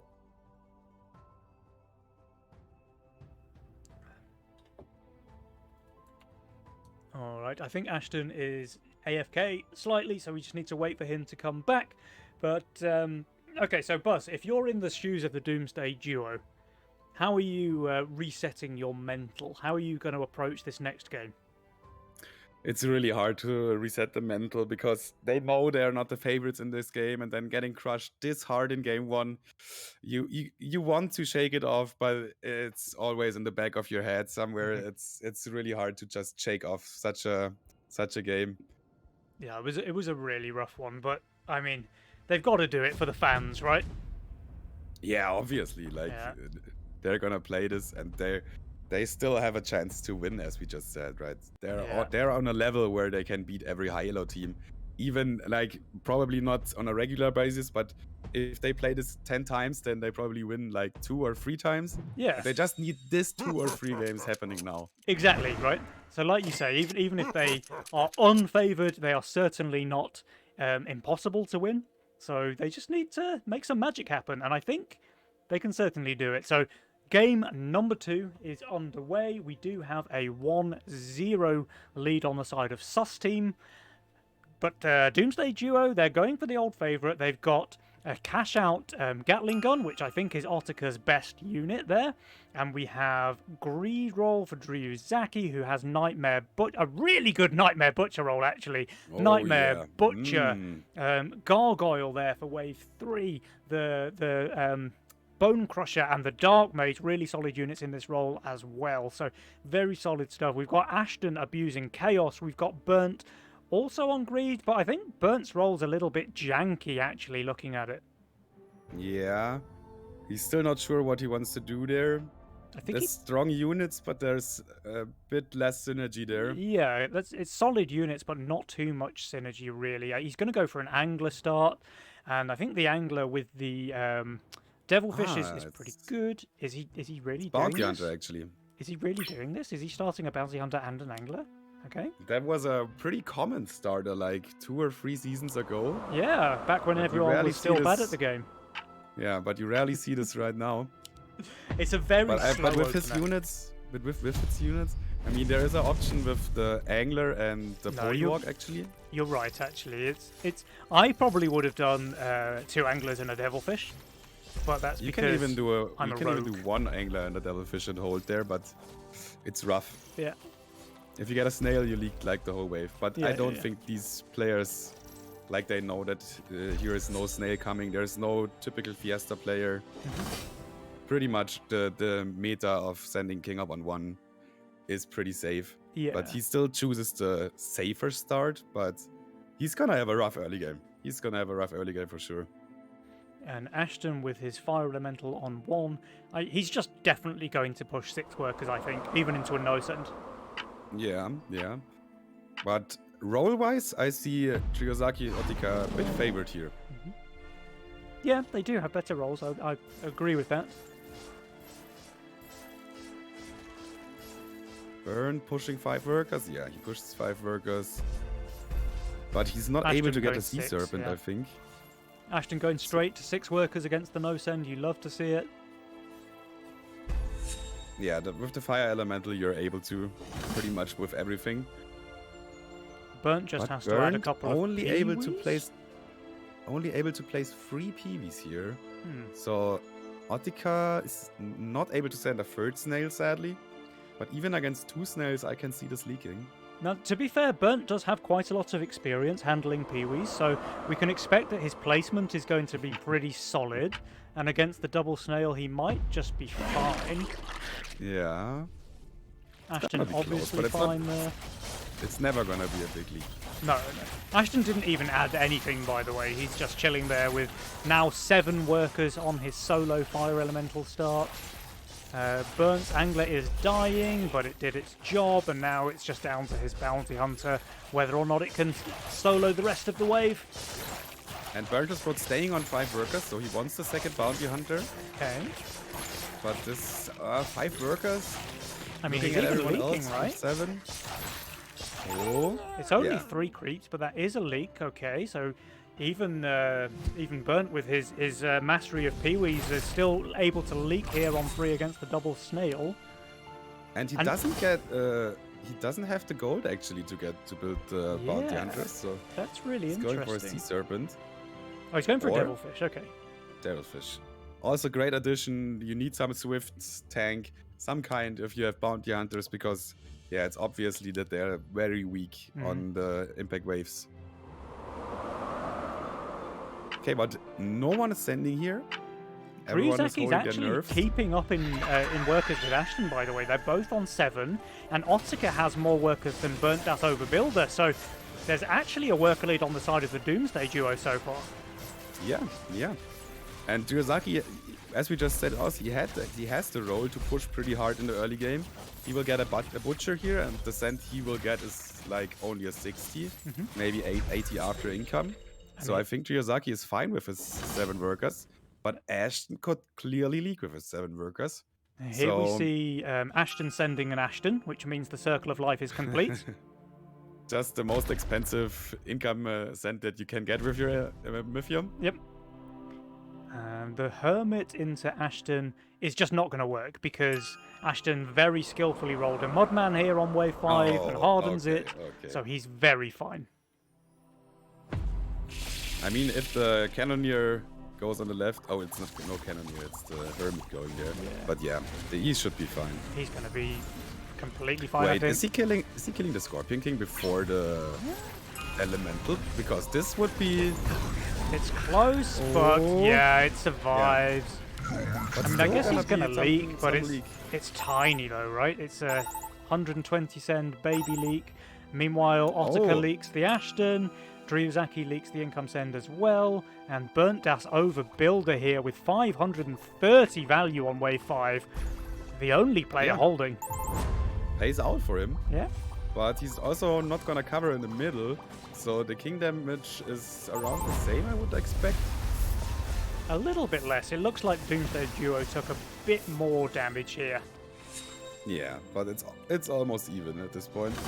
And we see a brute reset by Oh. Ryuzaki Yeah. against the D-hardened Mudman, but Ashton, he knows He didn't push a D-hardened single Mudman- worker. Ashton Yeah, didn't he- push one worker so that he could place this Halo that he skillfully rolled on wave 6. Yeah, if if you have a D-hardened Mudman on wave 6, then you want something for wave 6 to counter that. And Yeah. he know not pushing here is probably best, just hold. And then after this, you will see Ashton will push pretty much as he Yeah. So decent presence of mind there from Ashton to not over push so that he could place this Halo, and this just gives him a free hold here, I think, on wave 6 against the Brute Even the resend from brute getting Ryuzaki. sniped. Yeah, even the brute getting sniped there. So Ashton is gonna hold. Easily. He's gonna hold easily. The Halo is even untouched there. So the brute did not work out. Yeah, really didn't work out. And like you say, Ashton is going to be pushing hard now. He's already spent all of his gold on workers. He spends his income on the same. So he's on 10. He's on 11 workers now. And probably 12. I think he No, doesn't have the he gold doesn't for have 12. doesn't have the money for it. He didn't build anything. He just Yeah. used all his gold to push. But he's getting another lizard, and he's gonna like to see that. Now we have Burnt and Ashton both already on top of the power score, and this is before Burnt gets his Kingpin power spike, which I assume he builds on wave 8. He's even shifting 60 gold here, so yeah, that's definitely going to be a wave 8 there. Kingpin from Yeah. Burnt, and his power score is just going to go through the roof. Yeah, if you have 2 bounty hunters, then it's always a good idea to get one early, even though it has probably very low amount of stacks. But it's just the power spike is so good, and you still have a second bounty hunter that can get more mana. And there was another lizard resend here against Ashton, which just gives him. He actually pushes 2 workers He from that. He's on keeps pushing. 13 workers now. Like, he only gets a lizard and just pushes 2 worker, almost as like he got a full sim. Yeah. I mean, Ashton is just an absolute beast. Yeah, they are super fearless. They're confident. They know let's do some greedy stuff, and it seems like it's paying out. But this send here, 2 dinos. I'm not sure if Ryuzaki can hold that. He has a good tank value. He has the Butcher Nightmares, but the dinos are gonna live for a while. And we see here is the big Vulcan gun. Yeah, so that's an easy hold there for Ottica. The Vulcan is just so strong on wave 8. But they didn't keep their lithium, so they needed the gold. So the pressure is still even up. It is probably even higher for them because Ashen already on 13 workers. Oh, this is actually perfect here for Ryuzaki. She had the 2 Green Devils attacking the natural HP Dino, while the 2 Nightmares were just wailing away on the wave. And that's a very easy hold as a result.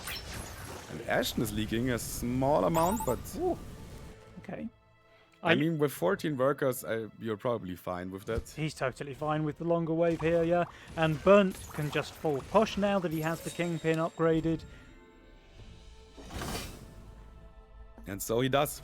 And so he does. We see a big worker lead. Burnt actually having workers for the first time of the day, it seems. And they know they're ahead here, so they just send income. They want to just snowball here. Mm-hmm. But it also gives the option to Ryuzaki and Ottica to strike back. But 11 is going to be hard. I mean, there is PTA, but also Lone and Blessing. So 11 cent is going to be really hard. Maybe they want 10. Divine Blessing on a Lifesteal Doppelganger is so good, by the way. Oh, yeah. It's like almost impossible to kill. Yeah. Like it's dragging so much health with the if it has Butcher and the headship attached, but also attacking so fast. It's insane. Do you see what I see? What lane do I have to look at? Ottica and Ryuzaki are both pushing super hard. We've got 17 workers now on Ottica.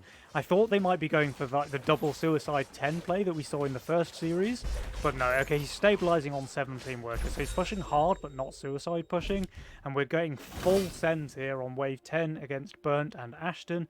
Burnt has 2 Kingpins though, which is pretty hard to leak on wave 10, right? Like, Ogre's good, and I think he'll get a Brute as well. But I don't know. This is going to be an interesting one. It's still going to be a lot of damage, but also it's pretty much his only damage there. He has 2 Sea Serpents, but yeah, if the Kingpins are dead, it's hard to say what's happening here, but I think Burnt should hold.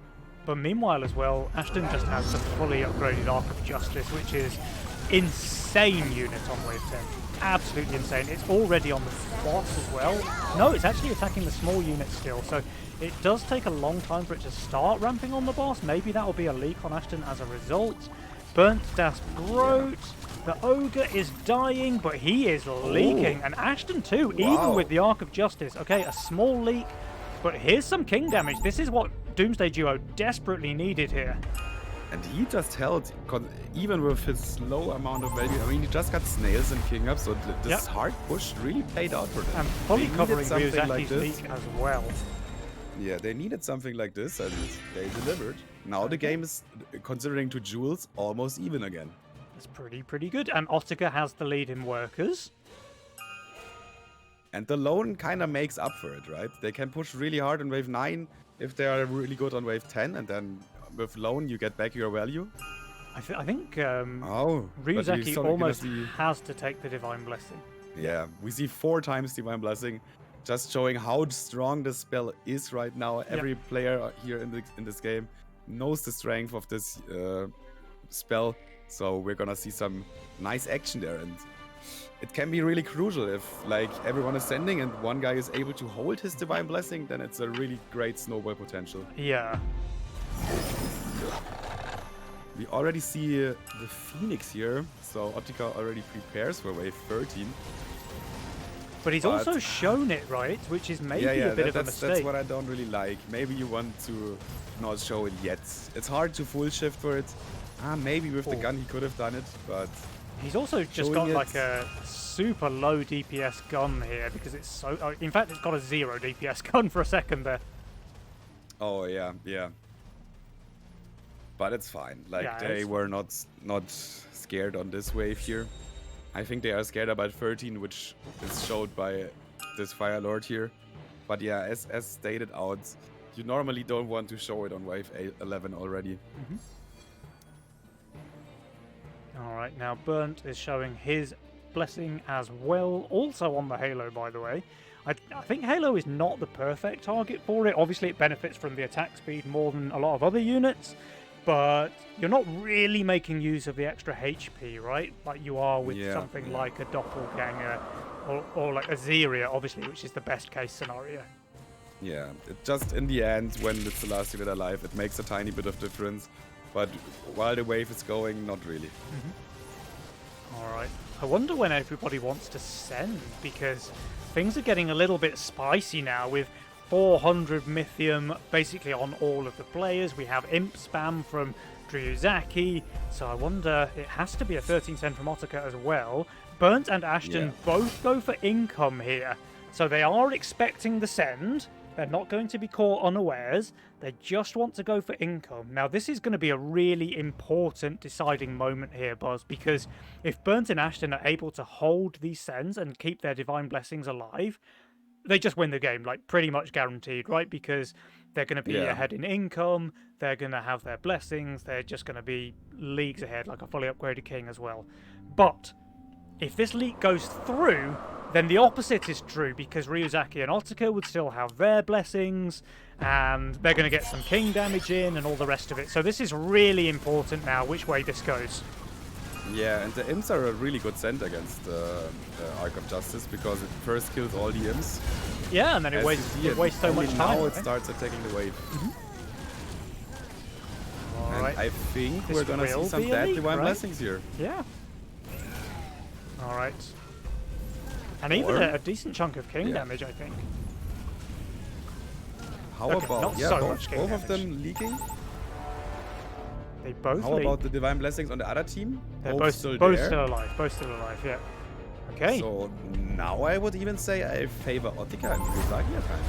Yeah, this is really impressive stuff, actually. So the Doomsday duo, we were talking before the game started about how they can reset their mental and like come back into this game fresh. Well, they're definitely showing us that here, Buzz. These guys are playing very, very well here against Burnt and Ashton.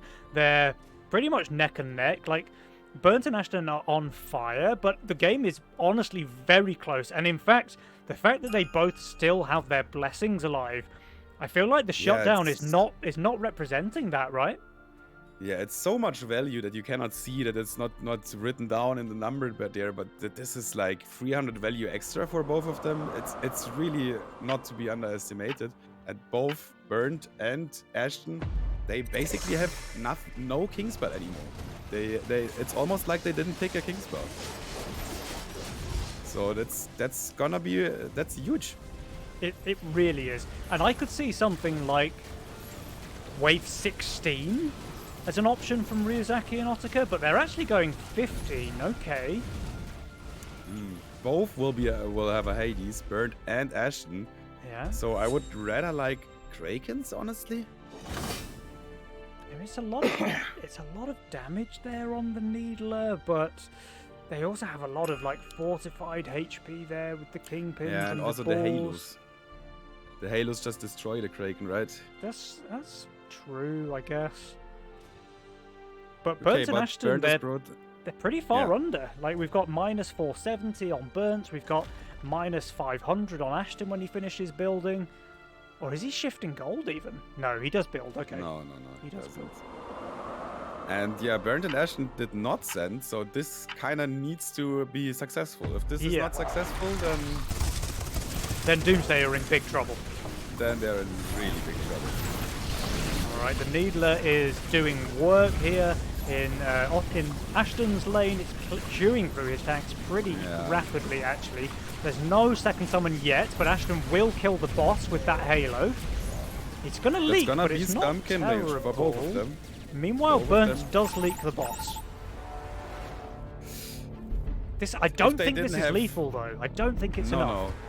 Like, if they didn't have king ups, then probably yes. But with this king ups, especially with the solo attack king ups, the boss is gonna go down really quick. It's a lot of damage, boss, but it's not quite enough Burnt and Ashton, they do survive here. 12%. 12%. Okay, but I think we're just gonna see a Wave 17 race now, right? Yeah, and that has to favour Burnt and Ashton, right? Because they have way more Mythium, they've got white mains and kingpins and boars and golems to harden and things like this. But Yeah, Ryuzaki has got the Dread Knight as well, and it can make some magic happen. Yeah, and we still have the Divine Blessings on both of them, so also not to underestimate that. Yeah, for sure. I mean, it gets weaker and weaker with every wave, but it's still, like, the Doppelganger is still a beast. Yeah, for sure. You can really never underestimate a Divine Blessing lifesteal Doppelganger, because it can just perform some unbelievable holds at times. Okay, Ashton is already sending. Now the question, Ryuzaki, Ottika, do they income King? Do they try to lead them? They're actually going for a race, so we get the double Ogre out from Ryuzaki, Ottika probably going for something similar. The Yeah, sends he's are always queuing it up, enormous, so we only see it at the end. though. Oh, Ashton's yeah, looking at really this, leaking to no send here. Yeah, especially if they see this, they want to go for the race. Alright, so we get double Ogre pack from Ottika. Ryuzaki saved 100, so maybe going for that third Ogre. Could be. Everybody is so far undervalued. The game ends here, I'm pretty certain. I just don't know which Oh. way it's going to go. I think you're maybe speaking too early, because the team that's getting the bigger send has a 100% King. Yeah, The other ones are really solid here. but they will Not die, sure though. if it- They will die to these leaks, because this is an enormous amount of Mythium coming out from Burnt and Ashton. So, and they have no Yeah, King Ups yeah. as well, right? They can't survive a big leak here. It is 1.2k. 1.1k for Ryuzaki, 1.2 for Ottika. These sends are enormous. There's pretty big sends for Burnt and Ashton as well, by the way, who are also really far undervalued. Let's have a look at this Blessing Doppel, if I can even select it for Ryuzaki. It's impossible to click, apparently. But it's still alive. I can see the Doppelganger is still alive, Buzz. This thing, is it just going to perform miracles here for Ryuzaki? Ottika leaks, but it's really small. The Blessing Doppel is still alive. Ashton and Burnt leaking bad. Ryuzaki with the dream Doppelganger, keeping them in the game. Ashton and Burnt, they lose here on 17. What a finish. Wow, what a game. And they were behind at the start, and they somehow managed to do this comeback. Wow, really great showing with them. That was incredible. I've got a good game, both of the Doomsday duo for that one. That was fantastic. Holy Yeah. moly. Oh, Ooh, wow. What a show, what a show. Oh man, and Burnt is gonna be salty over that, I'm pretty sure. Oh, He's good. gonna not like that. Good. I can already see the post nerf the Divine Blessing. Yeah. I mean, that was just an absolute dream hold there for Ryuzaki. What is she? She's minus 875 value, and she just holds the longest. But she even held well enough that they probably wouldn't die, right? Yeah, but I'm not even sure if Ogres was the right send versus Ryuzaki. Because the Ogres are not really helpful against the Doppelganger, and I think the Doppelganger, especially with the Divine Blessing, was the biggest threat here. Yeah. Maybe like centaurs or something, just to chew through all of the front line as quickly as possible, and then open up the Doppelganger and the Dread Knight.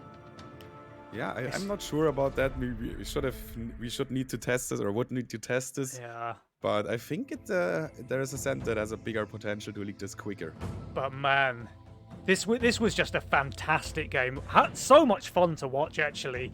And Yeah. most importantly of all, it does mean that we now have our Game 3, which is, of course, what we've all been waiting for. This is now the final chance for both teams, the decider of who's going to make it through into the semi-finals tomorrow and who is going to end their tournament dreams here and now.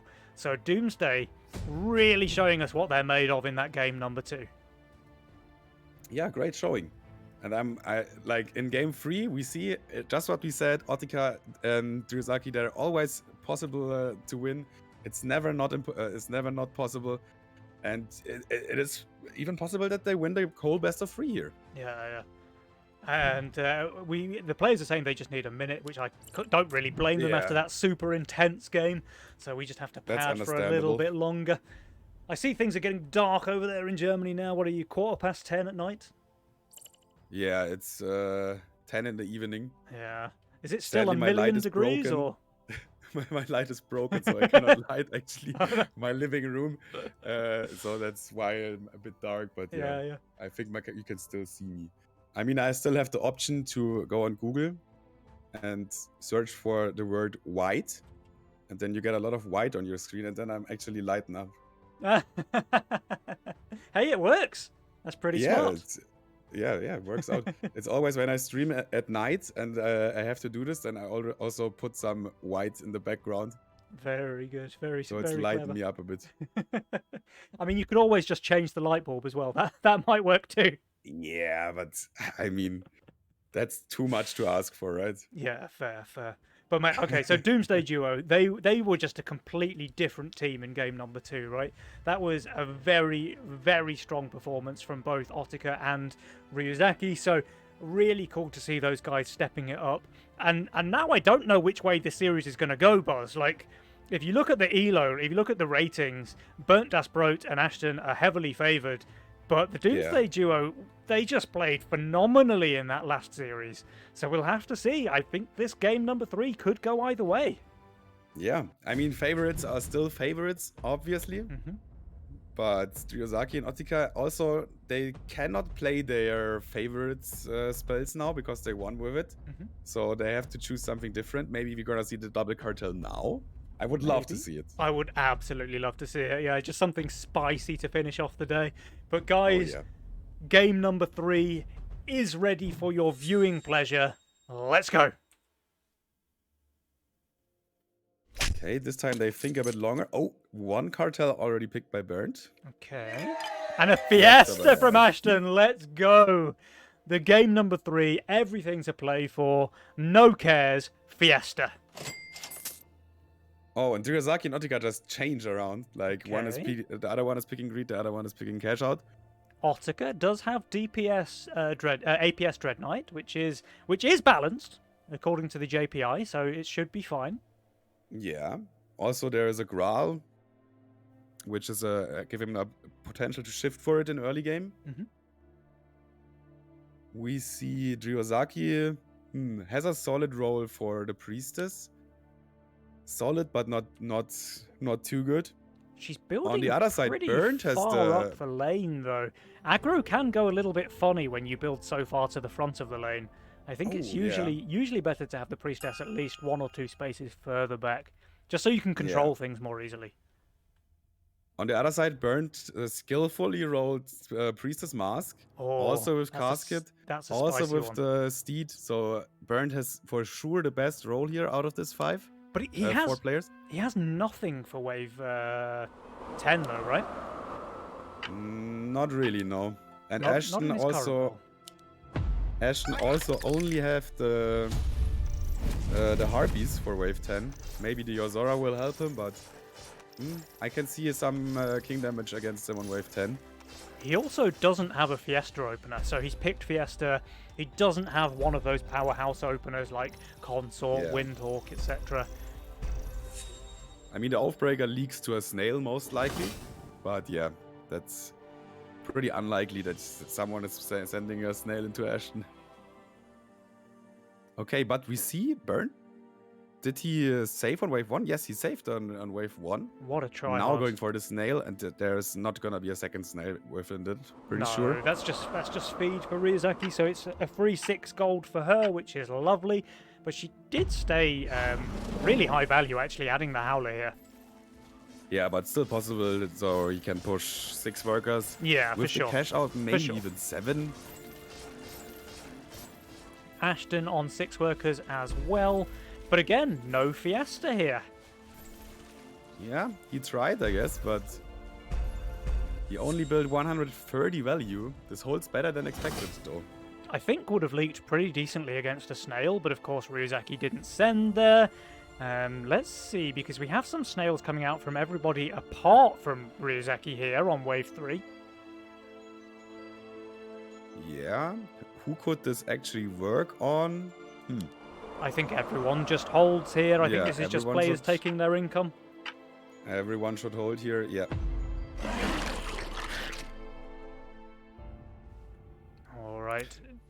But Bernd places the second mask also on the right side, so he cannot really push a worker off that. Because he will not get a You won't get the maiden on the upgraded left, mask. right? Yeah. Yeah. Interesting choice there, Burnt.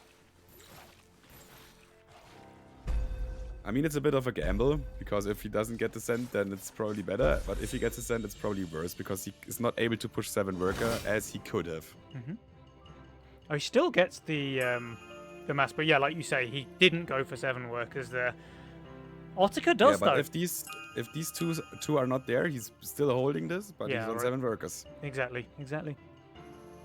Meanwhile, Ashton feeling under the pressure here from Ryuzaki, who didn't send on 2 or 3. He's only getting 3 snails here, though, so I think he's going to hold. But again, he's a Fiesta player who's not got a single leak so far this game. Yeah, and we saw Harpies leaking already today on wave 4. So, but 4 Harpies is a lot of value, right? Yeah, they're not split tanking, but I mean, it's Yeah, easily it's enough. Easily enough. He's just holding, but this is not what he wants actually with Fiesta.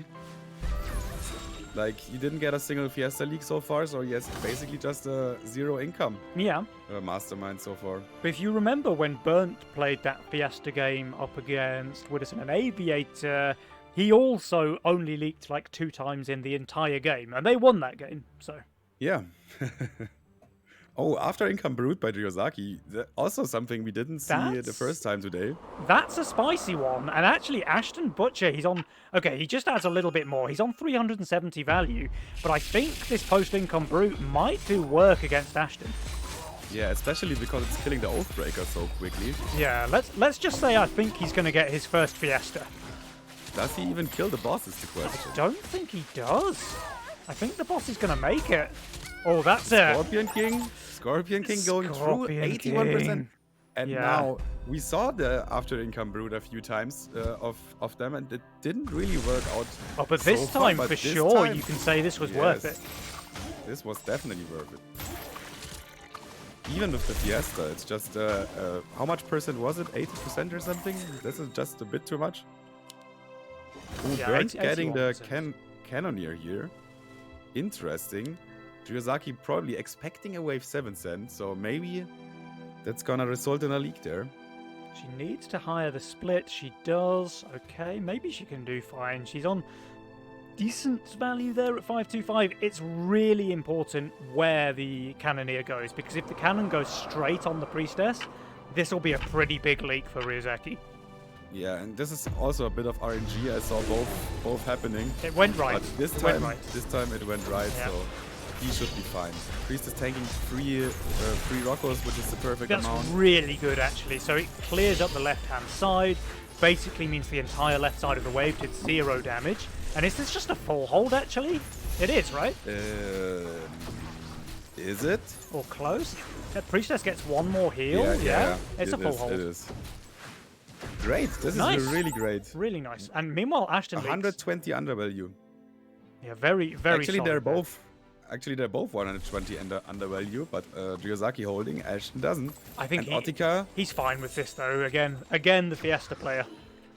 and look at the sense of Ottika and Oh. Ryuzaki. Yeah, that's a Mimic. But the problem with sending a Mimic into Priestess Mask, right, is that this thing is basically going to mean that Burnt killed everything except the Mimic. Not sure. If the Mimic is quick enough, then it could also be that there's a lot of low HP stuff going through. Yeah. The Mimic is doing a lot of damage, and the Mimic is pretty much strong versus everything here on Burns lane. This will be an interesting one to watch for sure. So let's have a little zoom into this Mimic and see what it does. In fact, let's get a gold tracker going on that bad boy. Oh yeah. 1, There's 2, the first 3, one, the second one. 9 third one. gold, pretty quickly. Missed that one. And now 12. that's the Yeah, but this is just what we feared, right? The Mimic is making it through, but Burnt does Yeah. kill everything else. But still, that's still 18 gold on the Mimic there for Ottika. I think he's probably not too sad about that. And meanwhile, Ashton is holding the Brute Snail Send. Ottika going for a small leak leaks? here. That's fine though. He's fine with that, yeah. This Mimic's going He's to ahead clear in up the power Harpies score as at the well, moment. right? So it's going to get another 9 gold here in the mid. Oh yeah. Okay, that's a 27 gold Mimic there for Ottica. I think all things considered, that's pretty fine. That's fine. Could have been better. It was close, even if the master is a bit quicker than the league could have been worse. But like this, it was absolutely fine, I would say. Yeah, definitely, definitely. Now, Ashton is starting to pull away from the pack there with his Fiesta going so well. He's had a few really good leaks and he covered his teammate where it mattered. But also, did you spot that Burnt is Cartel, but also last in power score? That's also gonna be backfiring on wave 11 for sure, or starting on wave 11. Yeah, definitely, right? I mean, that's just simple math. Being behind already and then getting minus 30 income. How much is it exactly? Do you know? I think it's 33 now? Yeah, could be. It was 32, I think, but it got a little bit nerfed. Oh, Ottica's leaking quite badly here, though, to the income Oh. resend. Oh, So not didn't expect expecting that. 140 resend there. 75% leak on Ottica. I mean, I think they were probably ahead, but this definitely evens the weighing scales a little bit back in the favor of Burnt and Ashton. Yeah, I mean, at least Ryozaki covers that, so it's no Yeah. king damage, not too much gold lost there, and they have the pressure. Oh, there's some big sends coming out here on wave 9. There's an Ogre there from Ottica. There's a Mole and a Brooch from Ryuzaki. Burnt, Das Brot, he's on very high value, as to be expected of Burnt. But Ashton, with the head chef, I think he just holds here. Yeah, especially with the Pegasuses, the head chef just gets so much spells healing up. I don't even see the head chef dying. No, and But there's just let's see. there's no magic damage in the send from Ryuzaki, right? So any hope of killing that head chef, I think, is very difficult to do. Maybe a Drake would have been even better. I mean, the Butcher was already shown, so it's to be expected there is a head chef coming. All right, let's have a look And at let's this see. Ogre then in Burnt's lane. He should leak this. I just don't know how bad it's going It's to in be. this area though, Yeah. not a priestess. Does now run out of spell. Is it going to die? Yeah, okay, 51%. Yeah, Very, very small 51%. leak. And like you say, the head chef is still alive in Ashton's lane. Yeah, and it's not even gonna die, No. as I expected. Like the Pegasus giving it so much mana, and the It's heal just of an the easy hold, head yeah. chef is just so much. Yeah. It just dies now to the Ogre in the mid, but I mean, this does not really pay off for the Doomsday duo. They went for full try-hard sends, they barely leaked Burnt, and they didn't even get a single point of king damage. Yeah, now we see Ashton being ahead of everyone, 200 power score more. Yep. Everyone else pretty evened out. So we see what we are basically seeing the whole day. Ashton at some point just pulling away of the pack. He's also 2 workers in the lead and on pretty much the same value as everybody else. Yeah. Today we saw some really great Fiesta games. Even though, like we said in the early game, he just didn't leak with his Fiesta all the time. Yeah. But he still had enough workers to make up for it. Yeah, for sure. He's had a really nice game actually on Ashton this time around. Do we see a leak here? No. Very close though. Very, very close. Okay, but there's the income sense by Burnt and Ashton, so they're probably Alright. looking for a later wave. Maybe they're already looking at 15 or something like this. Okay. Ryuzaki, she's taken Pawn Shop. Probably wants to try and get the Azeria here. Just needs to sell, yep, the Oathbreaker sold, the Azeria built. She's going to easily hold the income send now from Burnt. And Ottica, he takes Vamp, so he now has some lifesteal on that Doppelganger. Yeah, And he solid. should do pretty fine as well against the Drake send from Ashton. I think they just both holding here. Yeah. But what are they looking on then? Maybe they Like- just go for like 13, 14 now against Burnt and Ashton. Yeah, one of these for sure. Azeria living? She is, yeah. She gets that heal off. She's doing just completely fine there. Let's have a quick look over at Ottica. His lifesteal Doppel is doing everything it needs to Oh. do. Lifesteal Doppel staying alive or not? Gets another Coming heal from the close. Pilgrim there. Yeah, I think it's... Yeah, oh, that was so close. So close to the threshold of holding this. Yeah, But It's a pro league. I mean, 25% is not that much, and since they hold their Mythium, longer wave favors them with also more workers. Yeah. It's fine to leak this small amount here. But it makes 14 a bit harder. They maybe are forced to go 13 now. Or maybe feel forced to go 13 now. Especially with Burnt and Ashton not resending here. Like, if they do another round of Income and King, then Dryazaki and Otter can do pretty much whatever they want, right? But Burnt and Ashton, they do save their Mythium here on wave 12, and that does mean Doomsday probably are forced into a 13 cent. Burnt builds 3 Transtore, so he is expecting a send on wave 12, I guess. Yeah. That can be pretty good for Doomsday if they do go for a 13 cent. They are pretty strong on the wave you build them, but yeah, 2 waves later, they are pretty weak. And probably this is where they are looking at. There's a lot of Mythium. Also, they pushed really hard. They pushed really hard, so they go for 13.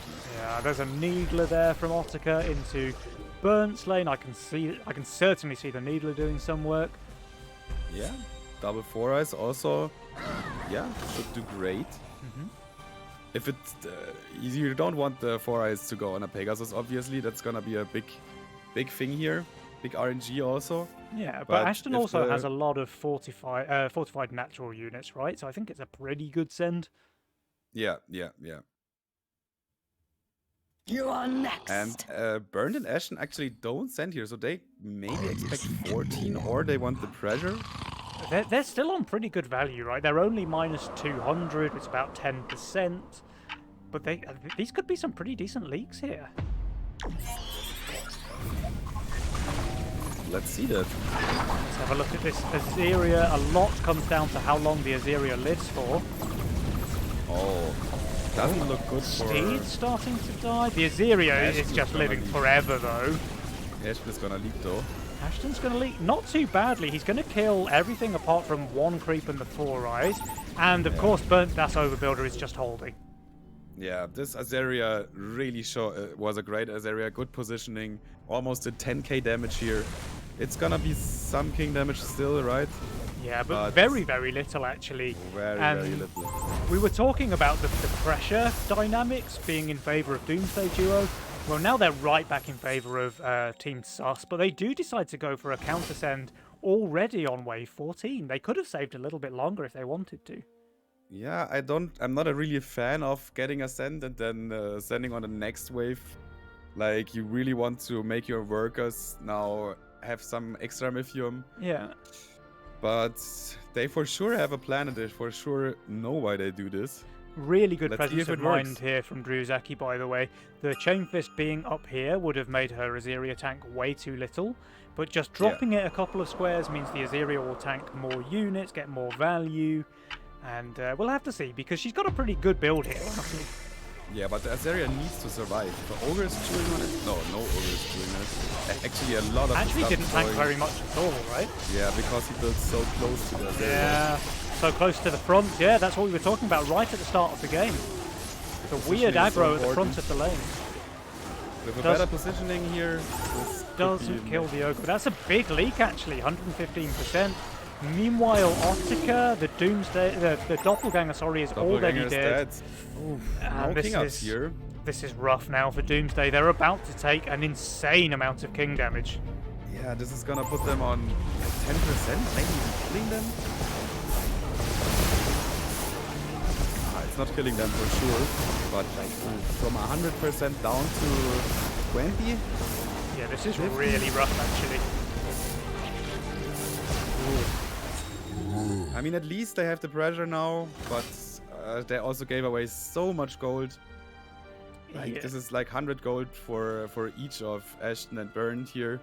And their king is still on 84% HP as well, so it's really difficult now for the Doomsday duo. It's another one of those situations where they probably need either one massive late game leak, or they're going to need 2 leaks, and that just seems very hard to do against Ashton and Burnt.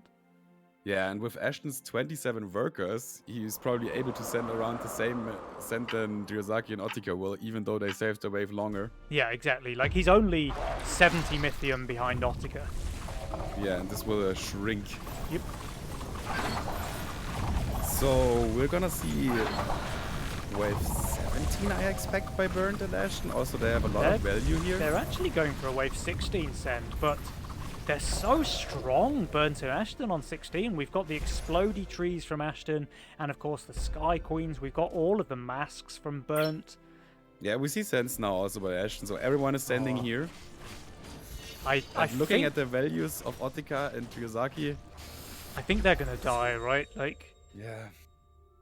and you called it. Ashton is just gonna send more Mythium here than Ryuzaki and Otika. Yeah. And we see free Tree of Knowledge is there. Yep. So that's also gonna be a very good amount of damage on wave 16.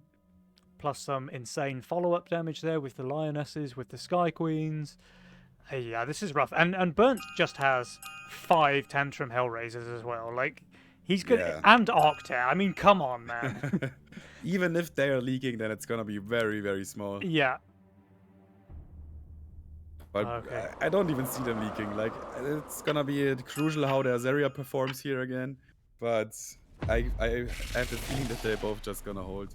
Yeah, in fact, Ashton sends exactly the same amount. 740 against Otika, 740 against Ashton. Yeah, this 7 worker lead, just very, very big.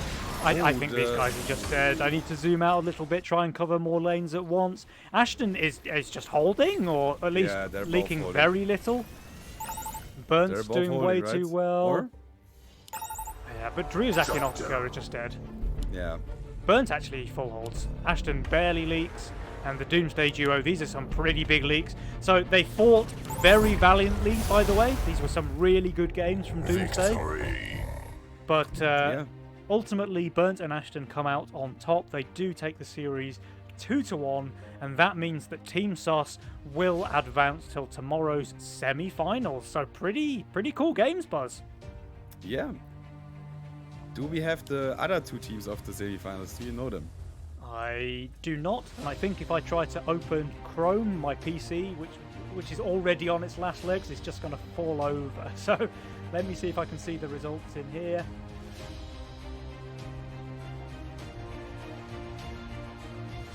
It looks like the Sweaty Tryhards and Team Name have made it through. Yeah, so pretty expected there, I guess. Yeah, so that's Chubis and Adamus. And Team Name, who are those players? Oh, that's Drakir and Lucy, right? Yeah, it's Drakir and Lucy. They're not the underdogs anymore, so now they need another team name, and they need choose another team name. Okay, so we've got basically, I think that is the 4 highest elo teams have made it through, but it hasn't been an easy ride. Like, we've seen Sweaty Tryhards, they had to take their last chance game against I Have to Poop, so Doofus and L1 giving them a run for their money there. And we've seen the Doomsday duo with a 2-1 here versus Burnt and Ashton. So, yeah, sure, we get the highest players making it through, but they had some obstacles along the way. Yeah, and they're even the 7th seed, not like they're the 5th seed. So it would be a really big surprise if they made it to the final day. Yeah, these were some spicy games, Buzz. Really fun games. I hope everyone at home watching in the Twitch chat has enjoyed themselves. I hope all of the players have enjoyed themselves as well, even the players who don't make it through to the finals. You can be proud of the way that you've played today. These have been some really insane quality matches. I've enjoyed myself a lot casting. Mr. Buzz, I hope you've enjoyed yourself as well. Yeah, very much. There was nice games to cast. Thank you for having me here for today. Of course. I have to say a massive thank you for finally being able to join me on the cast here. I've been trying to get you on for a while, and it's been a hell of a lot of fun having you here. So, yeah, really cool to have Mr. Buzz finally joining me on the casting couch. Yeah, thanks a lot. I appreciate it being here at the casting couch. Oh my god. I don't know where I know this from. Yeah, exciting day, and I'm hyped to see tomorrow. As you said, we have 3 teams with a really high elo players. Like, I think the average of tomorrow is like 3k elo. Yeah, that's really sweet, actually. That's going to be some very good semi-final games tomorrow, and grand final, of course. One final shout out, the only group of people I missed. I've got the viewers, I've got the players, I've got the casters. I need to give a shout out to the tournament organisers. We've got Schnerd back there behind the scenes, and Natto Dog, Slinky Dinky with his check-in bot, and of course Auto Attack Games for building the game that we all love so much. So guys, make sure you're back here for tomorrow because the finals are going to be absolutely incredible. But for now, I think that's all that I've got to say. Buzz, do you have any final words before we end the stream? No, not really. Just excited for tomorrow. Don't forget to tune in. It will be the same time than today, starting, right? Yep, starting same time, so 7 p.m. European time. I don't know if you want to give us the time in UTC, Buzz, since you love it so much. The UTC time for tomorrow starting at 17, right? Oh, if I'm 17, correct, okay, then it's 5 starting p.m. at 17 UTC. Okay. Universal time zone. Well. Awesome. Okay, Twitch chat, make sure you're back for that. Those are going to be some incredible games. And I hope you all enjoyed the show today. Goodbye.